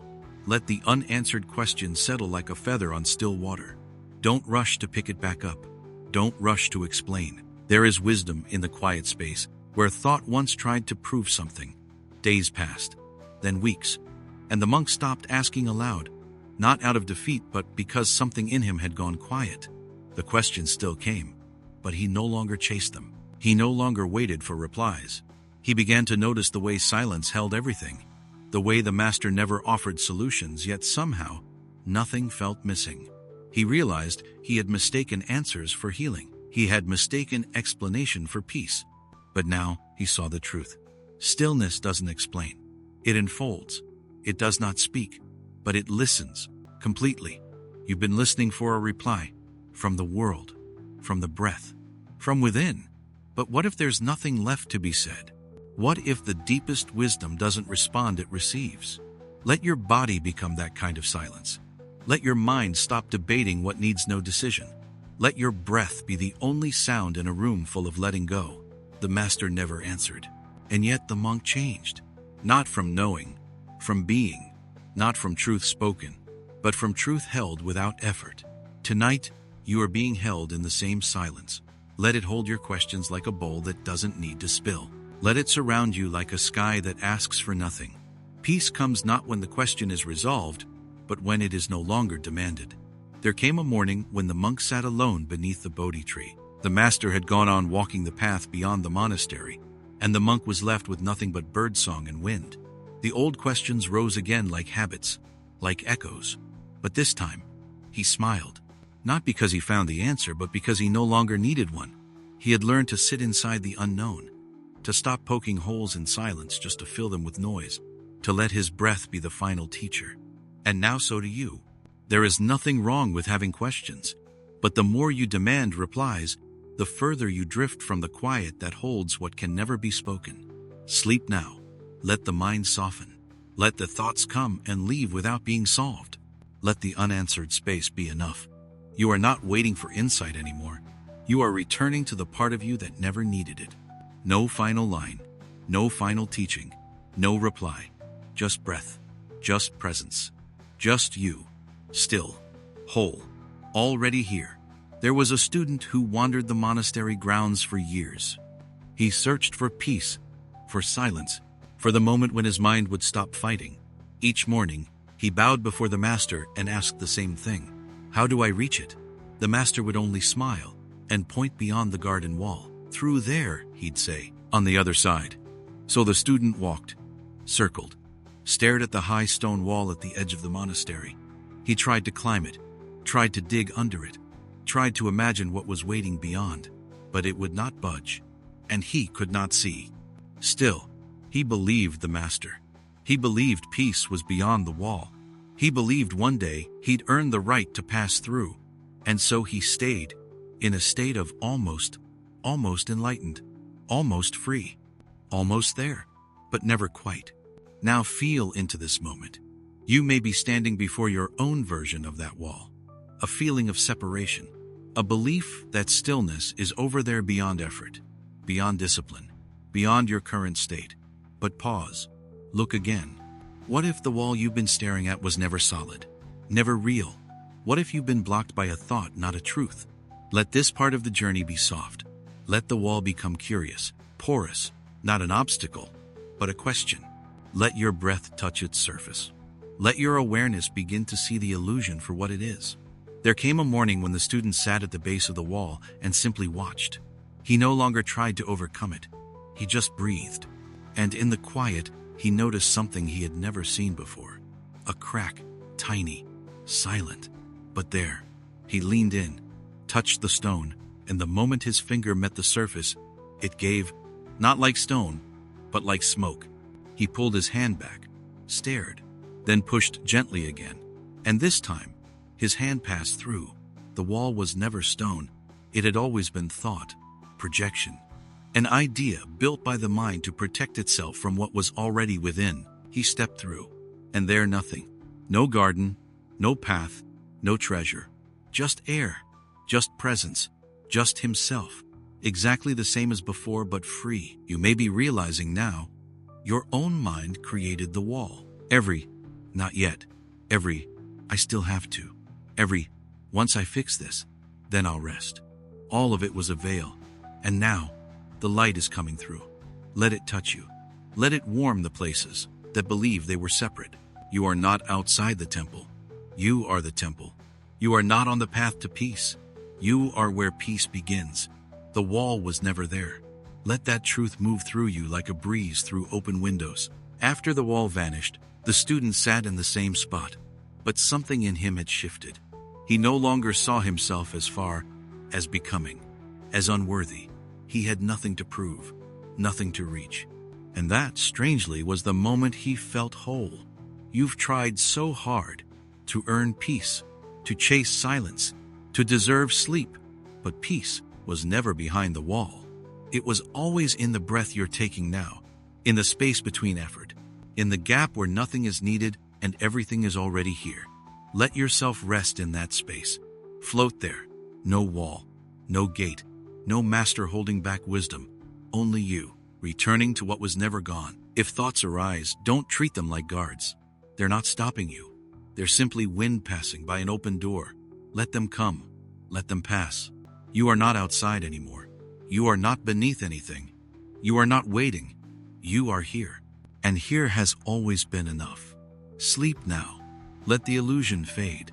Let the air be soft where the wall used to stand.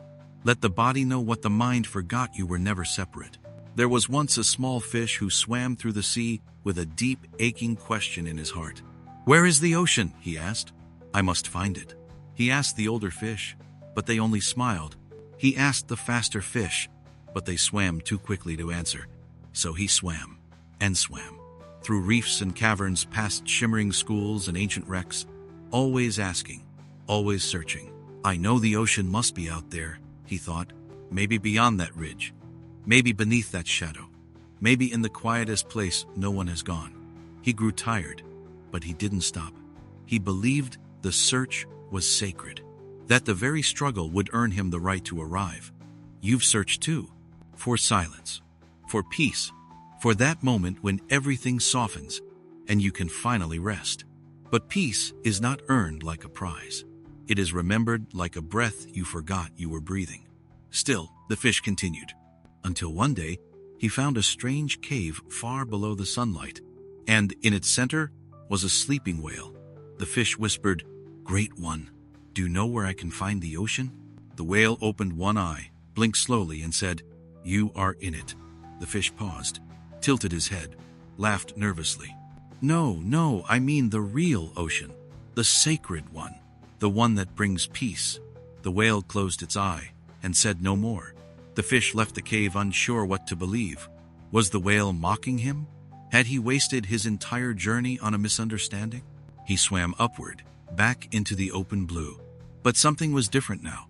He began to notice the way the light danced on every ripple, the way the water cradled him even when he wasn't swimming, the way silence existed between the rush of currents, not as emptiness, but as presence. He stopped, let his fins go still, and for the first time since his search began, he felt it not as an answer, but as a return. You are in that moment now, floating, questioning, and maybe beginning to remember. You were never outside of what you seek. The peace, the stillness, the sacred ocean, it was never ahead of you. It was never hidden. It was never something to reach. It was what you were in from the beginning. And like the fish, you simply forgot. Not out of failure, but because the mind was trained to search, not to see. Let yourself see now. Look not with effort, but with softness. Feel how your breath surrounds you like water, how your thoughts rise and fall like bubbles, but never leave the sea. You cannot fall out of peace. You can only forget that you were always submerged in it. Let that remembering wrap around you now. No striving, no trying, just floating. There came a moment when the fish stopped asking entirely, not because he gave up, but because he remembered. The ocean was not a destination. It was the very thing he was made of. Every cell, every scale, every breath, already home. He swam now, not to find, but to be. He moved not with urgency, but with wonder. And he laughed not at the whale, but with him. Because sometimes you need to forget to know. Sometimes you need the journey to dissolve before you realize you never left. You may feel that same soft shift beginning inside you, that whisper that says, "You are already here."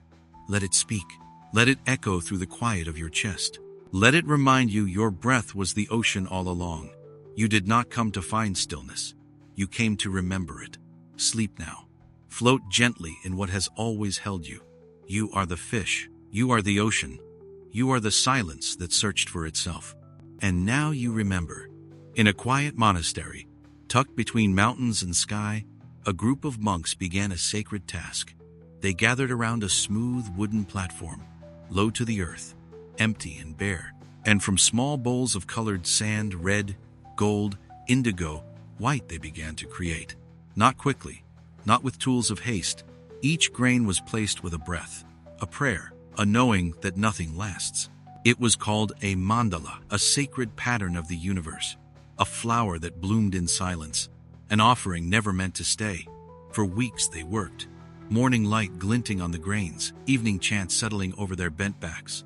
The design was vast, intricate, a mirror of all things: birth, death, return.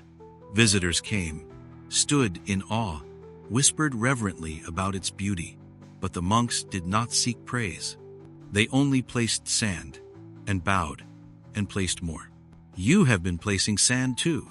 Thoughts, plans, stories, all arranged carefully in the mind, trying to make sense, trying to create beauty, trying to hold it together. But just like the mandala, none of it was ever meant to last. There is peace in remembering that. Not everything needs to be kept. Not every thought needs to be saved. Sometimes, just the placing is the purpose. Just the breath, just the presence. Let this be the beginning of that peace. Let your breath slow. Let the mind soften. Let the grains fall without holding them. When the mandala was complete, it glowed under morning light, like a jewel that would never fade. But the monks knew it was time to return what was never theirs to keep. The ceremony began. No tears, no urgency, no resistance. The head monk took a simple white feather and dragged it through the center. One gentle sweep, and the entire world, this perfect, delicate creation, began to fall. Lines blurred, colors blended, borders disappeared, and soon it was all just sand again. Not lost, not wasted, just released. You may feel a hesitation now, a tightening in the heart, a wish to hold on a little longer. But even that is part of the pattern. To create, to cherish, to dissolve, that is the breath of life. You've built mandalas in your mind of identity, worry, regret, desire, thoughts arranged so carefully, so convincingly. But they too must be touched by the feather, not violently, not with shame, but with reverence. Let the thought fall apart. Let the old pattern fade, not because it was wrong, but because it has served its sacred purpose. The monks sang as the sand fell, not with sorrow, but with peace. For in the destruction they saw the truth. Nothing was ever truly separate. It only seemed so for a time. Let your mind begin to dissolve now, not into confusion, but into clarity. Not into nothing, but into everything. After the mandala was swept, the monks gathered the sand into a sacred bowl. They did not throw it away. They did not discard it. They carried it to a running stream, and with great care, they poured the sand into the current, so it could return to the rivers, to the mountains, to the rain, not ended, transformed. You may wonder, what remains after the thoughts are gone? After the identity dissolves? After the mind stops trying to preserve its mandalas? What remains is you, the quiet you, the spacious you, the you that was never separate from the river. Let the thoughts wash. Let the fears soften. Let the mind ungrip what was never permanent. Even the beautiful things must pass. Even the sacred creations must fall. This is not sadness. This is not loss. This is peace. You were never meant to hold it all, only to see it, to love it, to let it go, like sand, like a breath, like a wave returning to sea. Tonight, let the mandalas fade. Let the thoughts release, not because you are broken, but because the peace that remains is more whole than anything the mind could ever draw. You are not the pattern. You are not the grain. You are the space beneath it all. And now you can sleep in that space, with nothing left to hold, with no thoughts to fix, with only silence as your temple. The mandala is gone, but the peace is eternal. There was a student who longed for change, not shallow change, but deep spiritual transformation. She came to the monastery carrying a lifetime of effort. Books she had read, retreats she had taken, journals filled with goals and timelines for awakening. "I'm ready," she told the master. "Light the fire. Let the truth burn everything away." The master simply nodded and handed her a clay pot. "Make tea," he said. She looked around. There was no stove, no flame, only the pot, a handful of leaves, and a stone well. She waited, thinking it was a test, but no fire came. Days passed, then a week, then another. Still no fire, still no tea. Frustration began to rise, like steam that never formed. "I need the heat," she cried. "Nothing is changing." But the master only replied, "Not all brewing requires flame. You may feel this too, a quiet ache, a sense that without effort you are not growing, that if it doesn't hurt, it doesn't work. That change must come through fire. But some teas steep differently. Some awaken not with heat, but with time. Let that possibility begin to settle in your chest. You do not always need to push or strive, or stir the pot. Sometimes, the water warms without your knowing. Sometimes, the transformation is already happening beneath the surface of stillness. In the quiet hours before dawn, the student sat beside the pot. No fire, no boil, only silence.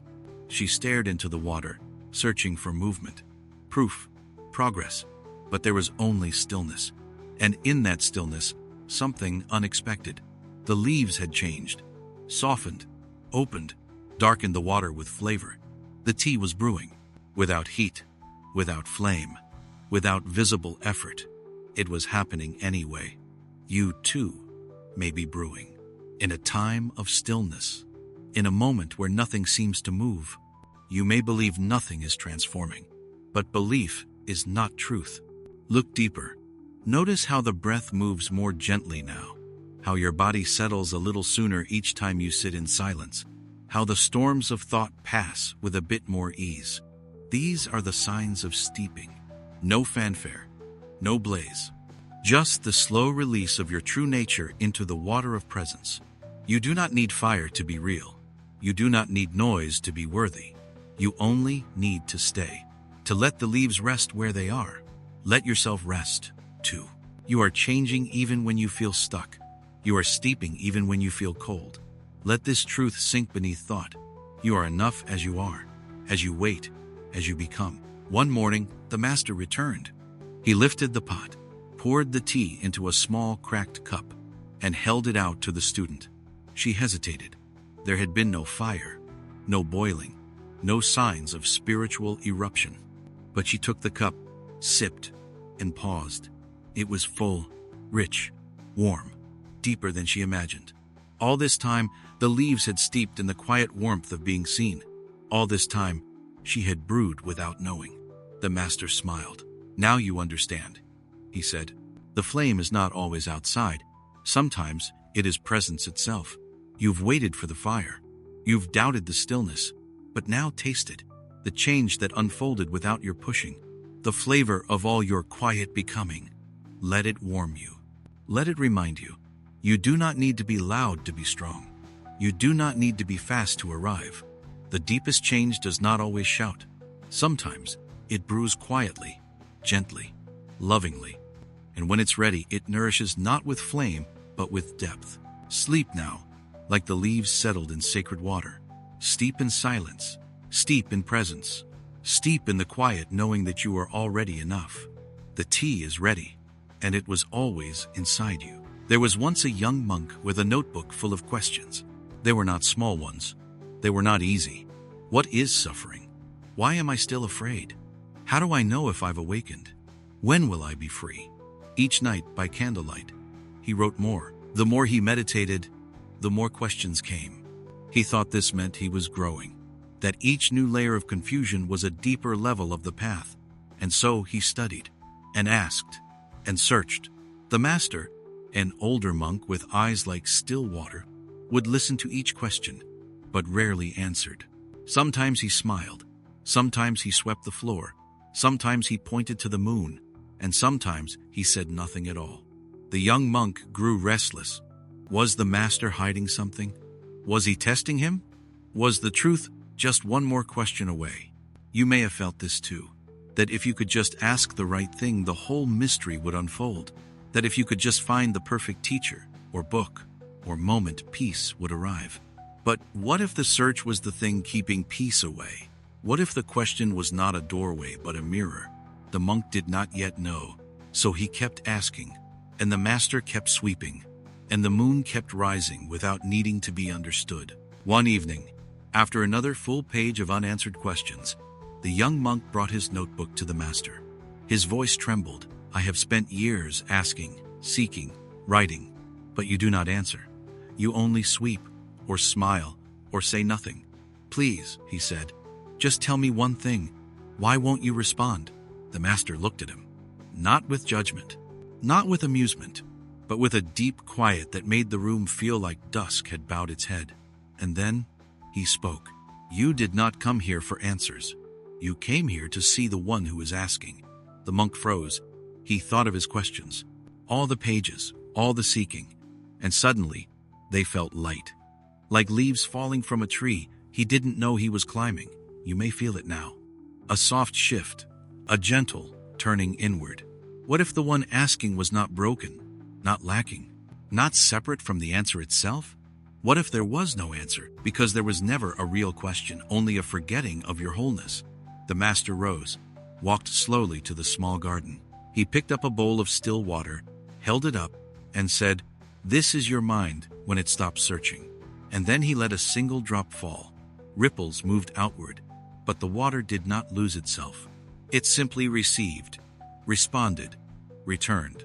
Let your mind be like that, not emptied by force, not stilled by control, but resting, softly, in its own nature. No question needed, no answer chased, only reflection, only being. The next morning, the monk did not write. He sat beneath the Bodhi tree, where leaves whispered but did not explain, where light passed through without commentary, where breath came and went without needing to be guided. And in that stillness, he noticed there was no need to name the moment to live it, no need to capture the truth to be it.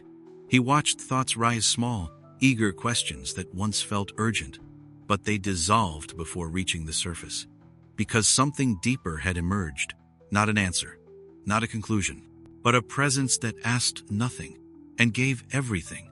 This is where you are now, no longer searching, no longer climbing the ladder of thought. You are sitting where you've always been, but this time you are awake to the sitting. You are here not to understand, but to rest. The truth is not behind the next question. It is behind the one who keeps asking. And when that one no longer needs to know, peace rushes in like wind through an open gate. So sleep now. Let the questions fade. Let the answers return to silence. Let your notebook close without being finished. There is no final page. There is only this breath. And in this breath you are whole. Not because you solved it, but because you stopped trying to. You are the answer. You are the peace. You are the bell that rings without being struck. And now you may rest in the silence you no longer fear. When you were born, they gave you a name. Before you could speak, before you could ask, before you could refuse, they spoke it over you. A name, a sound, a symbol of who they thought you would become. They wrote it on documents, in books, on birthday cakes. You learned to answer to it, learned to carry it like a badge, like a map, like a mirror. And soon it wasn't just a name. It became identity, expectation, a story. I am this, you said. I am not that. Lines drawn, boundaries built, a self formed around the sound. But is that really who you are? Or is it just what you've been called? There was once a student who asked his master, "Who am I? Truly?" The master replied, "Who is asking?" And in that moment, the student felt something crack, like a name falling off a tree in autumn. You have worn names too. Daughter, son, good one, quiet one, broken one, brave one. Some were given, some were earned, some were scars disguised as praise. But none of them are you. Not deeply, not truly. Tonight, we begin to let them go. Not in rebellion, not in denial, but in return to the silence that was there before the first word, before the name. The student returned days later. I've asked myself again and again, who is asking? But the answers keep changing. The master nodded.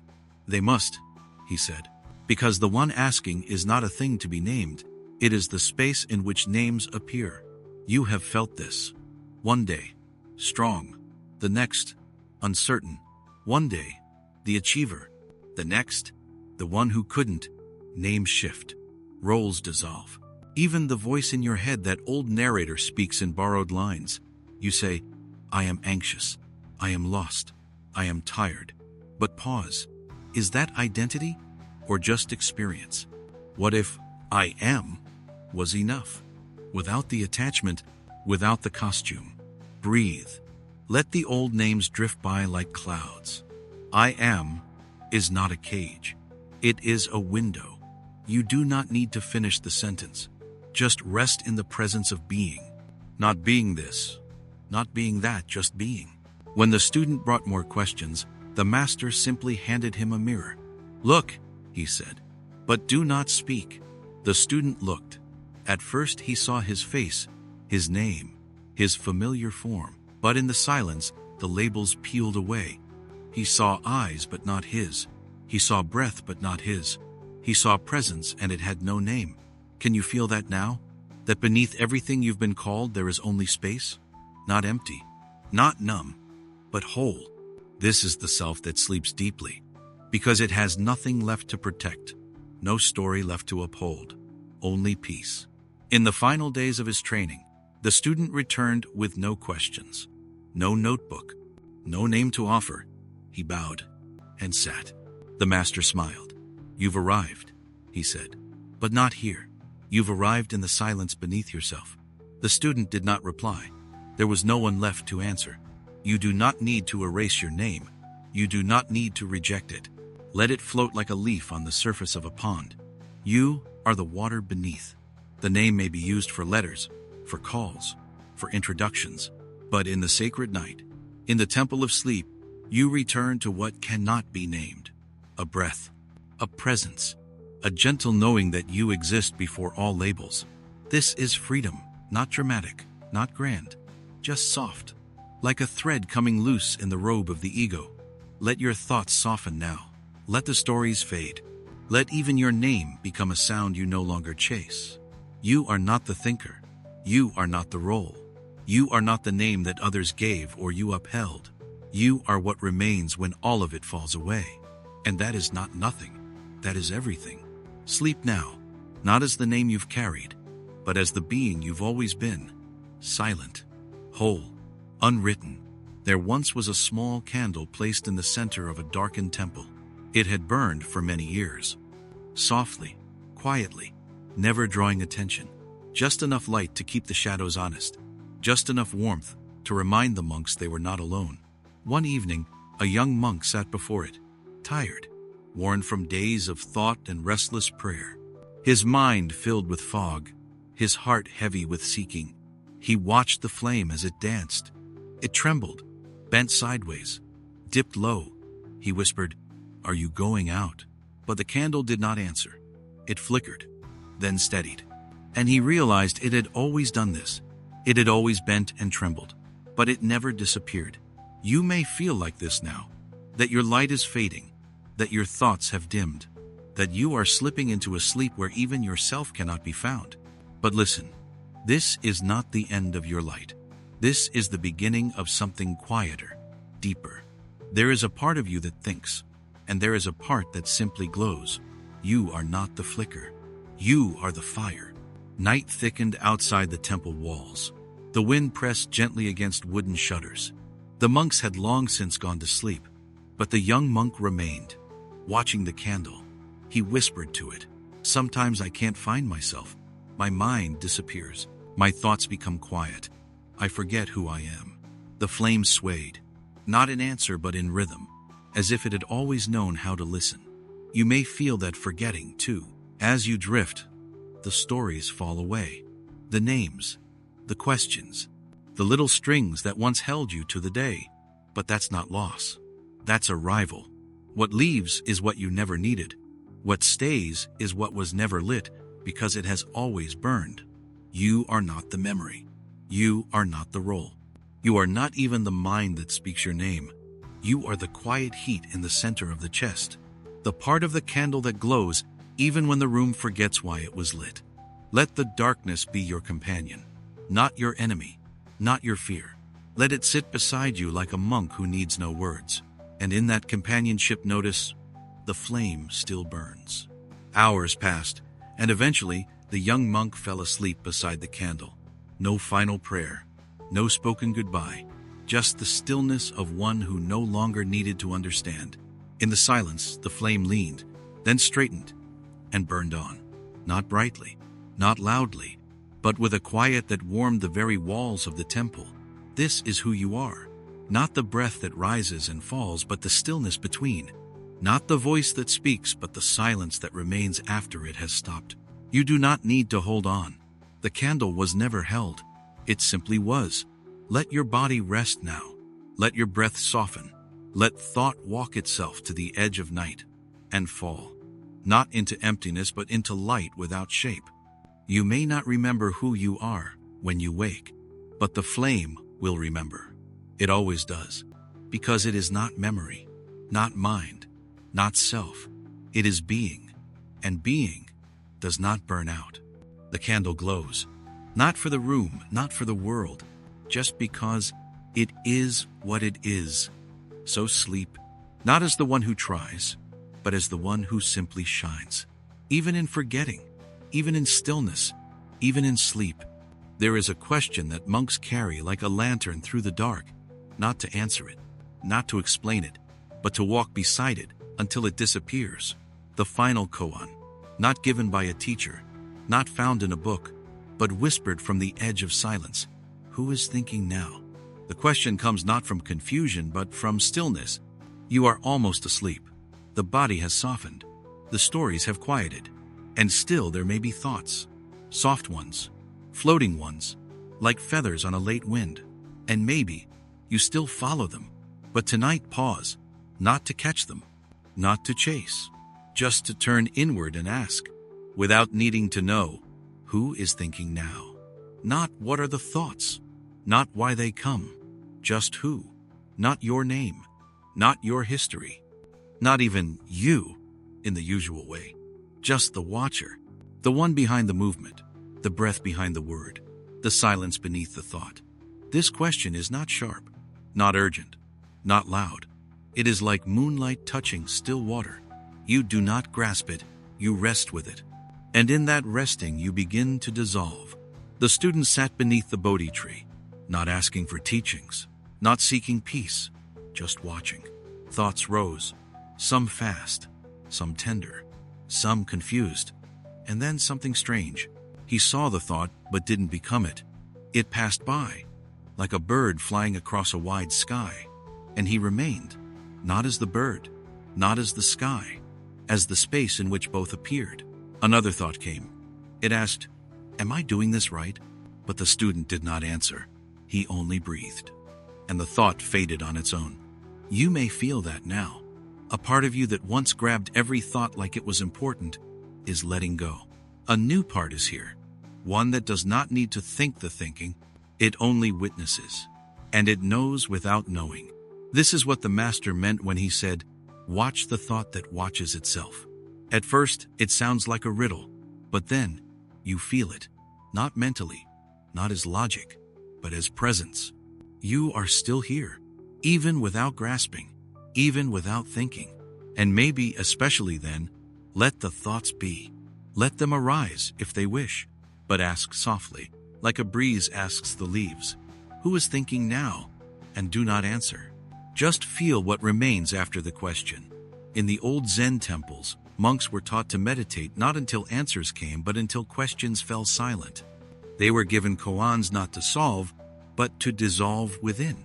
And so, one by one, questions became wind, until all that was left was this: who is thinking now? And then nothing, not emptiness, but something richer, a fullness of no thought, like the scent of earth after rain. No words, only being. Tonight, you may feel that. You are no longer holding your mind. It is drifting, weightless. You are not the one thinking. You are the space in which thought once floated, and in that space there is peace. Not because you earned it, not because you solved it, but because you stopped reaching. The final koan is not to awaken. It is to fall asleep without needing to be anyone. No self, no answer, no thought. Just this breath, and the one who watches it fade.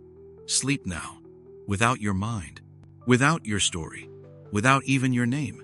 Sleep as silence, sleep as light, sleep as the space between the final thought and the dream that never comes. The candle no longer flickers.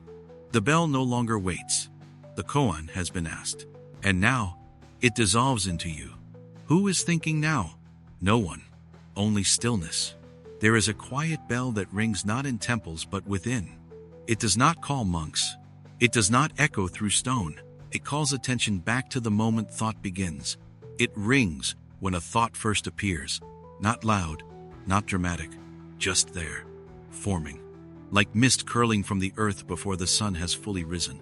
You know this moment, the flicker, the forming, the weightless shape of a thought before it becomes a storm, and often you chase it, you become it, you build a room around it, a world, a self.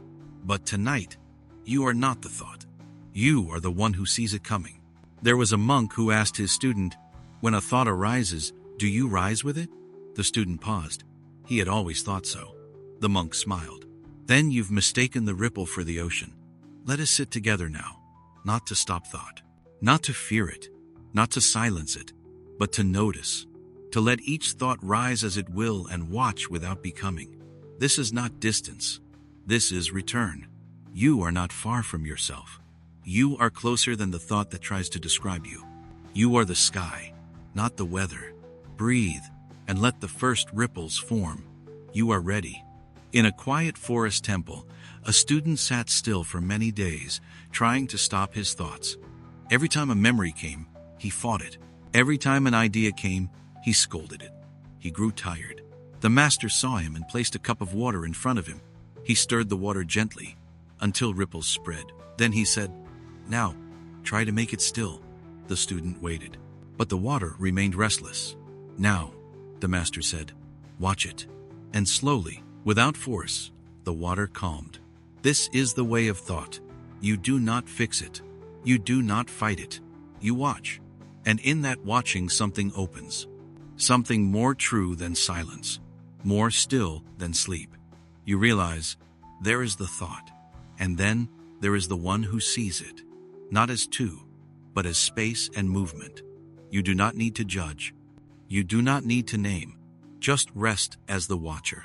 The thought may say, "I am not good enough." But now you do not follow. You say nothing. You only see. And in that moment, a miracle occurs. The thought loses its grip, because its power was never in its words but in your belief that you were it. And now, you are not. You are the one who sits still while ripples pass. You are the field, not the wind. You are not what moves. You are where movement is allowed. The student returned, still thinking, still feeling. He said, "Master, I watched, but the thoughts kept coming. Some were kind, some were cruel, some I didn't even understand." The master smiled and placed a mirror before him. "What does the mirror do when a stranger walks past?" The student looked. "Nothing," he said. "It reflects. And when the stranger leaves, it remains," he whispered. The master nodded. "And so do you. You are not the thought. You are the mirror. Let the stranger pass. Let the thought appear. You do not need to hold it. You do not need to become it.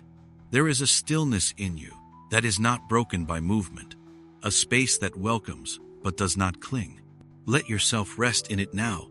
You are not the tiredness, not the memory, not even the dream that may come.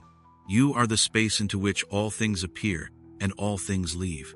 Tonight the mind may soften, or it may not, but you do not change. You are not sleeping. You are not waking. You are awareness itself. No need to stop the mind. Let it move. Let it dance. You have nothing to do but remain. Not as a thinker, not as a doer, just as the space in which thought once lived and faded and rose again. Let the question dissolve. Let even the witness dissolve. Let there be only this. Stillness, watching itself. Sleep now, not in thought, but in presence. Not in memory, but in silence. Not in identity, but in space. And that space is you. There was once a student who had walked for many days to find the old monk. He had questions. Wounds, too. The kind that form in silence, when no one is watching. And he had heard that the old monk spoke slowly enough for tired hearts to catch up. When he arrived, he bowed. The old monk offered him a cushion, a cup of tea, and a place beneath the lantern. "I have many questions," the student whispered. The monk nodded, but said nothing. He sipped his tea. He looked at the moon. He waited. When the time came, the monk began, but not with an answer, not with a lesson, just a story. "There once was a traveler," he said, "who wandered into a forest looking for truth. And so it began. You, too, are now seated before a lantern. Not in a temple, but in this stillness. The mind wants an answer. a finish, a full circle. But sleep is not a circle. It is a spiral. You do not return to the same place. You drift. You sink. You dissolve. So let the monk's voice be your breath. Let it rise, without needing to land. You are not here to finish the thought. You are here to float inside it. And now, the teaching drifts. Just as you do. Just as it always meant to. The story continued slowly, like incense smoke curling toward the ceiling. The traveler reached a fork in the path, the monk said. One road led to answers, the other to silence. The student leaned in, waiting, listening, and so but the monk stopped. Mid-sentence, he didn't blink, didn't move. The student waited, and waited, but the monk did not finish. He simply breathed. Outside, the wind passed through the bamboo. Inside, the lantern flickered, but held. And something curious happened. The student felt his mind let go. He had wanted the ending. He had tried to guess it. But now, his body grew heavier, his eyes softer. He no longer needed to know. Not what the traveler chose, not what the silence meant, because the story had already become a cradle.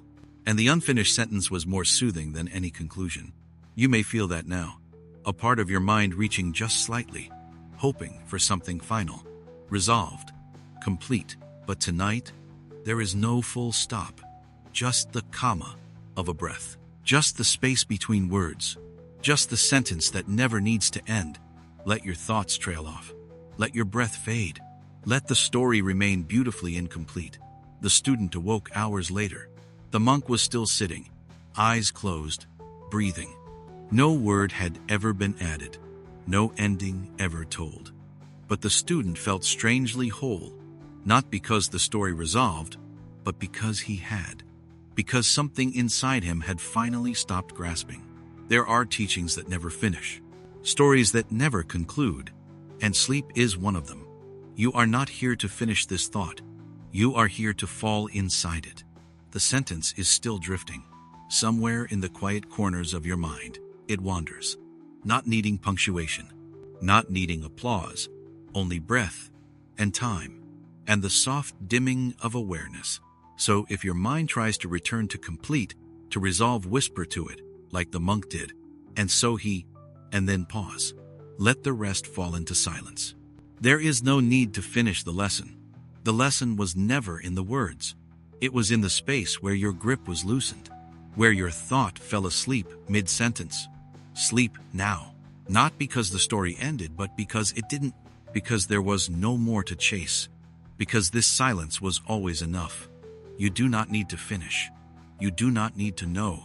You are allowed to drift away right here, in the middle of a story that never needed an end.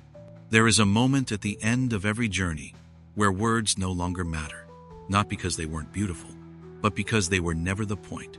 The student had walked far, through valleys of confusion, peaks of insight, forests thick with thought.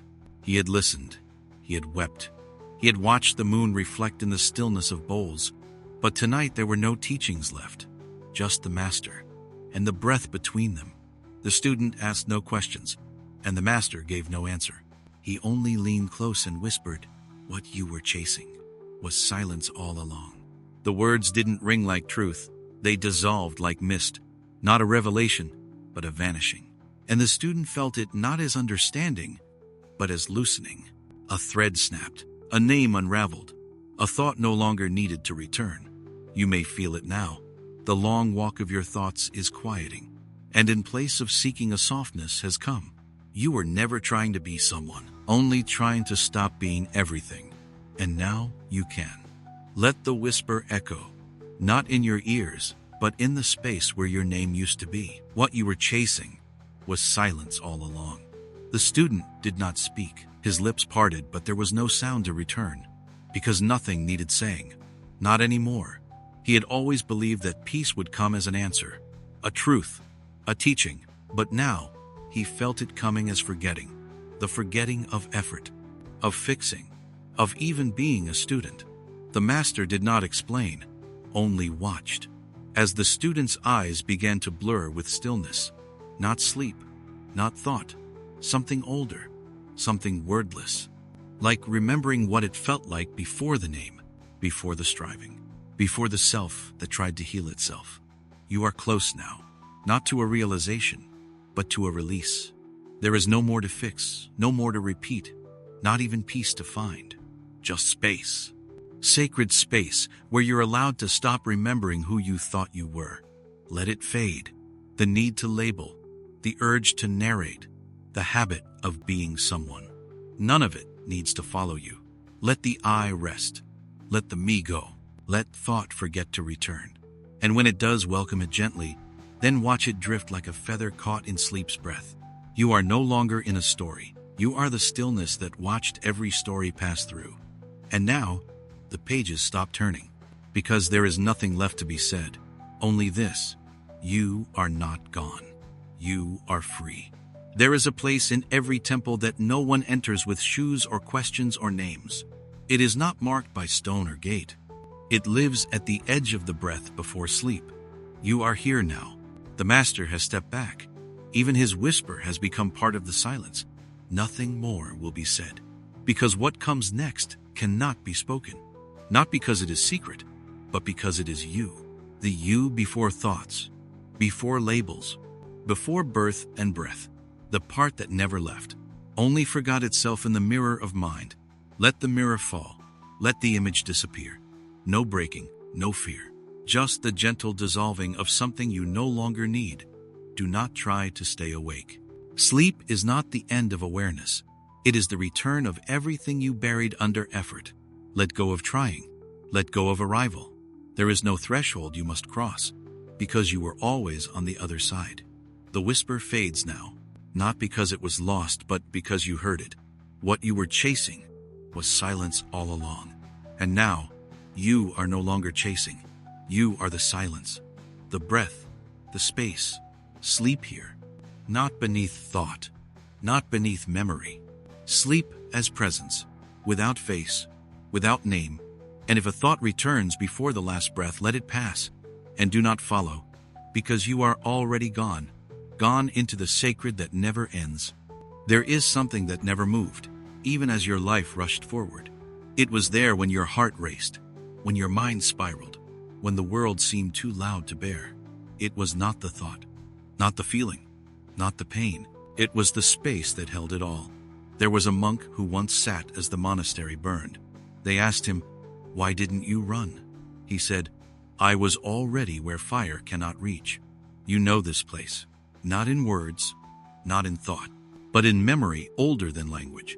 You were there when you fell apart, something still remained whole. You were there when fear took your breath, something still breathed. That something is not far. It is not a mystery to solve. It is here, now, and it has always been watching. Let that presence wrap around you now, not as protection, as recognition. You are not your panic. You are what noticed it. You are not your desire. You are what saw it rise and pass. You are not your thought. You are what stayed when the thought left. Let the mind slow. Let the heart soften. You are being held by something that has never let you go. The student once asked, "Where is stillness when the world is loud?" The master held up a glass of water, then stirred it with his finger. The water spun, became cloudy, confused. Then the master stopped, and slowly, without effort, the water cleared. "This," he said, "is how peace returns." It was never gone, just waiting for the motion to settle. You may feel the settling now, thoughts still moving, but you, less tangled, feelings still present, but you, less defined by them. This is not detachment. This is remembrance. You are not stepping away from the world. You are stepping back into the center that never left it. Even when you doubted, even when you forgot, stillness did not. It waited, patient as the moon behind clouds. You don't need to try to find it. Only stop trying to become what you already are. Let go of the reaching. There is nothing you must do to return to where you've never not been. Stillness is not earned. It is revealed when the noise has nothing left to hold on to. And now you let go, not by force, but by gravity. The mind has grown tired. The breath has become gentle. And the stillness that saw everything is opening its arms again. There was a room in the monastery with no door, only a window where the light never changed. No one entered, no one left, because it wasn't built to hold people but presence. When asked what it was for, the master said, "It's the part of you that never moved. You have reached that room now, not as a traveler, as the light. The thoughts no longer stick, the questions no longer pull. There is nothing left to solve, because the one who wanted to solve has gone quiet. And what remains this presence is not asking for anything, not even peace, because it is peace. You are not the breath, you are the space in which breath happens. You are not the silence. You are what hears it. And when sleep comes, you will not be lost. You will only remember what it means to need nothing but this. Let your body sink. Let your mind stop finishing the sentence. There is no final word, no final truth. Only this. Stillness watched you the whole way home. Even now, as your thoughts fade, as your breath softens, you are not fading.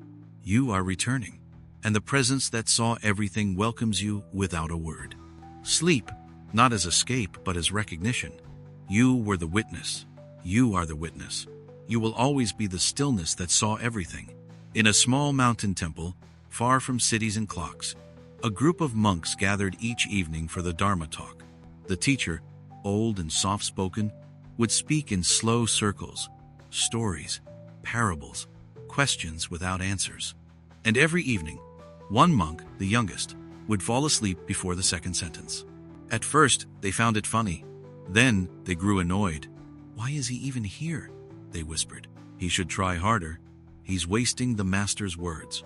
But the young monk didn't defend himself, didn't explain, didn't even seem embarrassed. He simply bowed before and after and slept through enlightenment.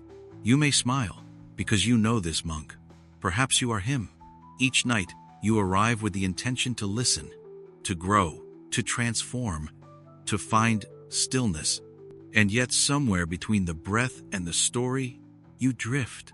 The mind softens, the body sinks, and you fall into the place where teachings dissolve into dreams. And maybe, just maybe, that's not a mistake.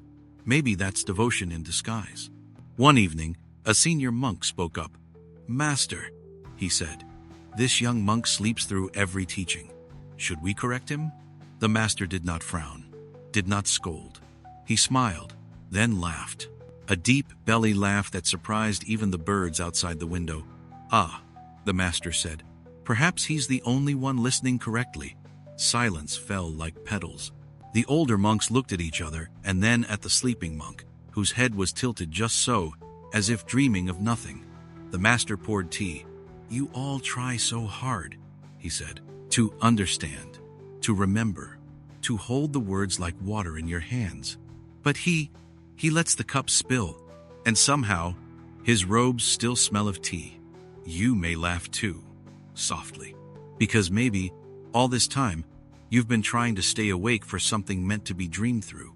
Maybe sleep is the answer that doesn't need a question. And perhaps your soul understands what your mind tries too hard to grasp. Let it go. Let the laughter of the master be the permission you didn't know you needed. Not to give up, but to give in. To let sleep be your prayer. To let surrender be your study."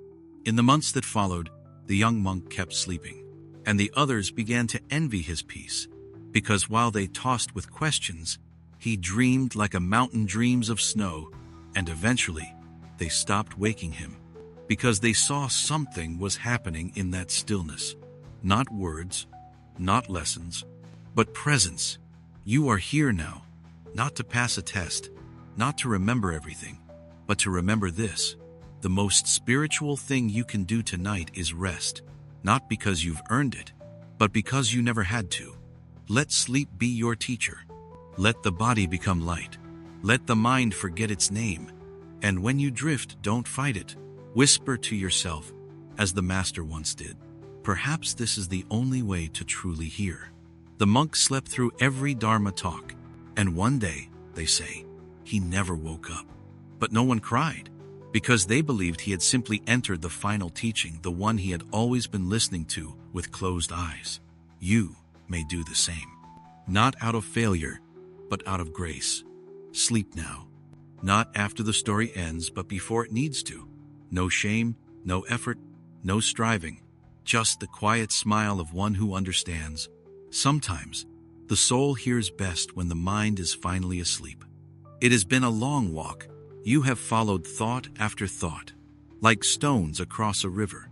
Some sharp, some soft, some you stepped over, some you held too long. And yet, you are here, not at the end, not at the beginning, but at the place where neither matters. There is nothing left to remember, no words to arrange, no lesson to carry, only breath and the stillness beneath it. You have traveled through the temple of the mind.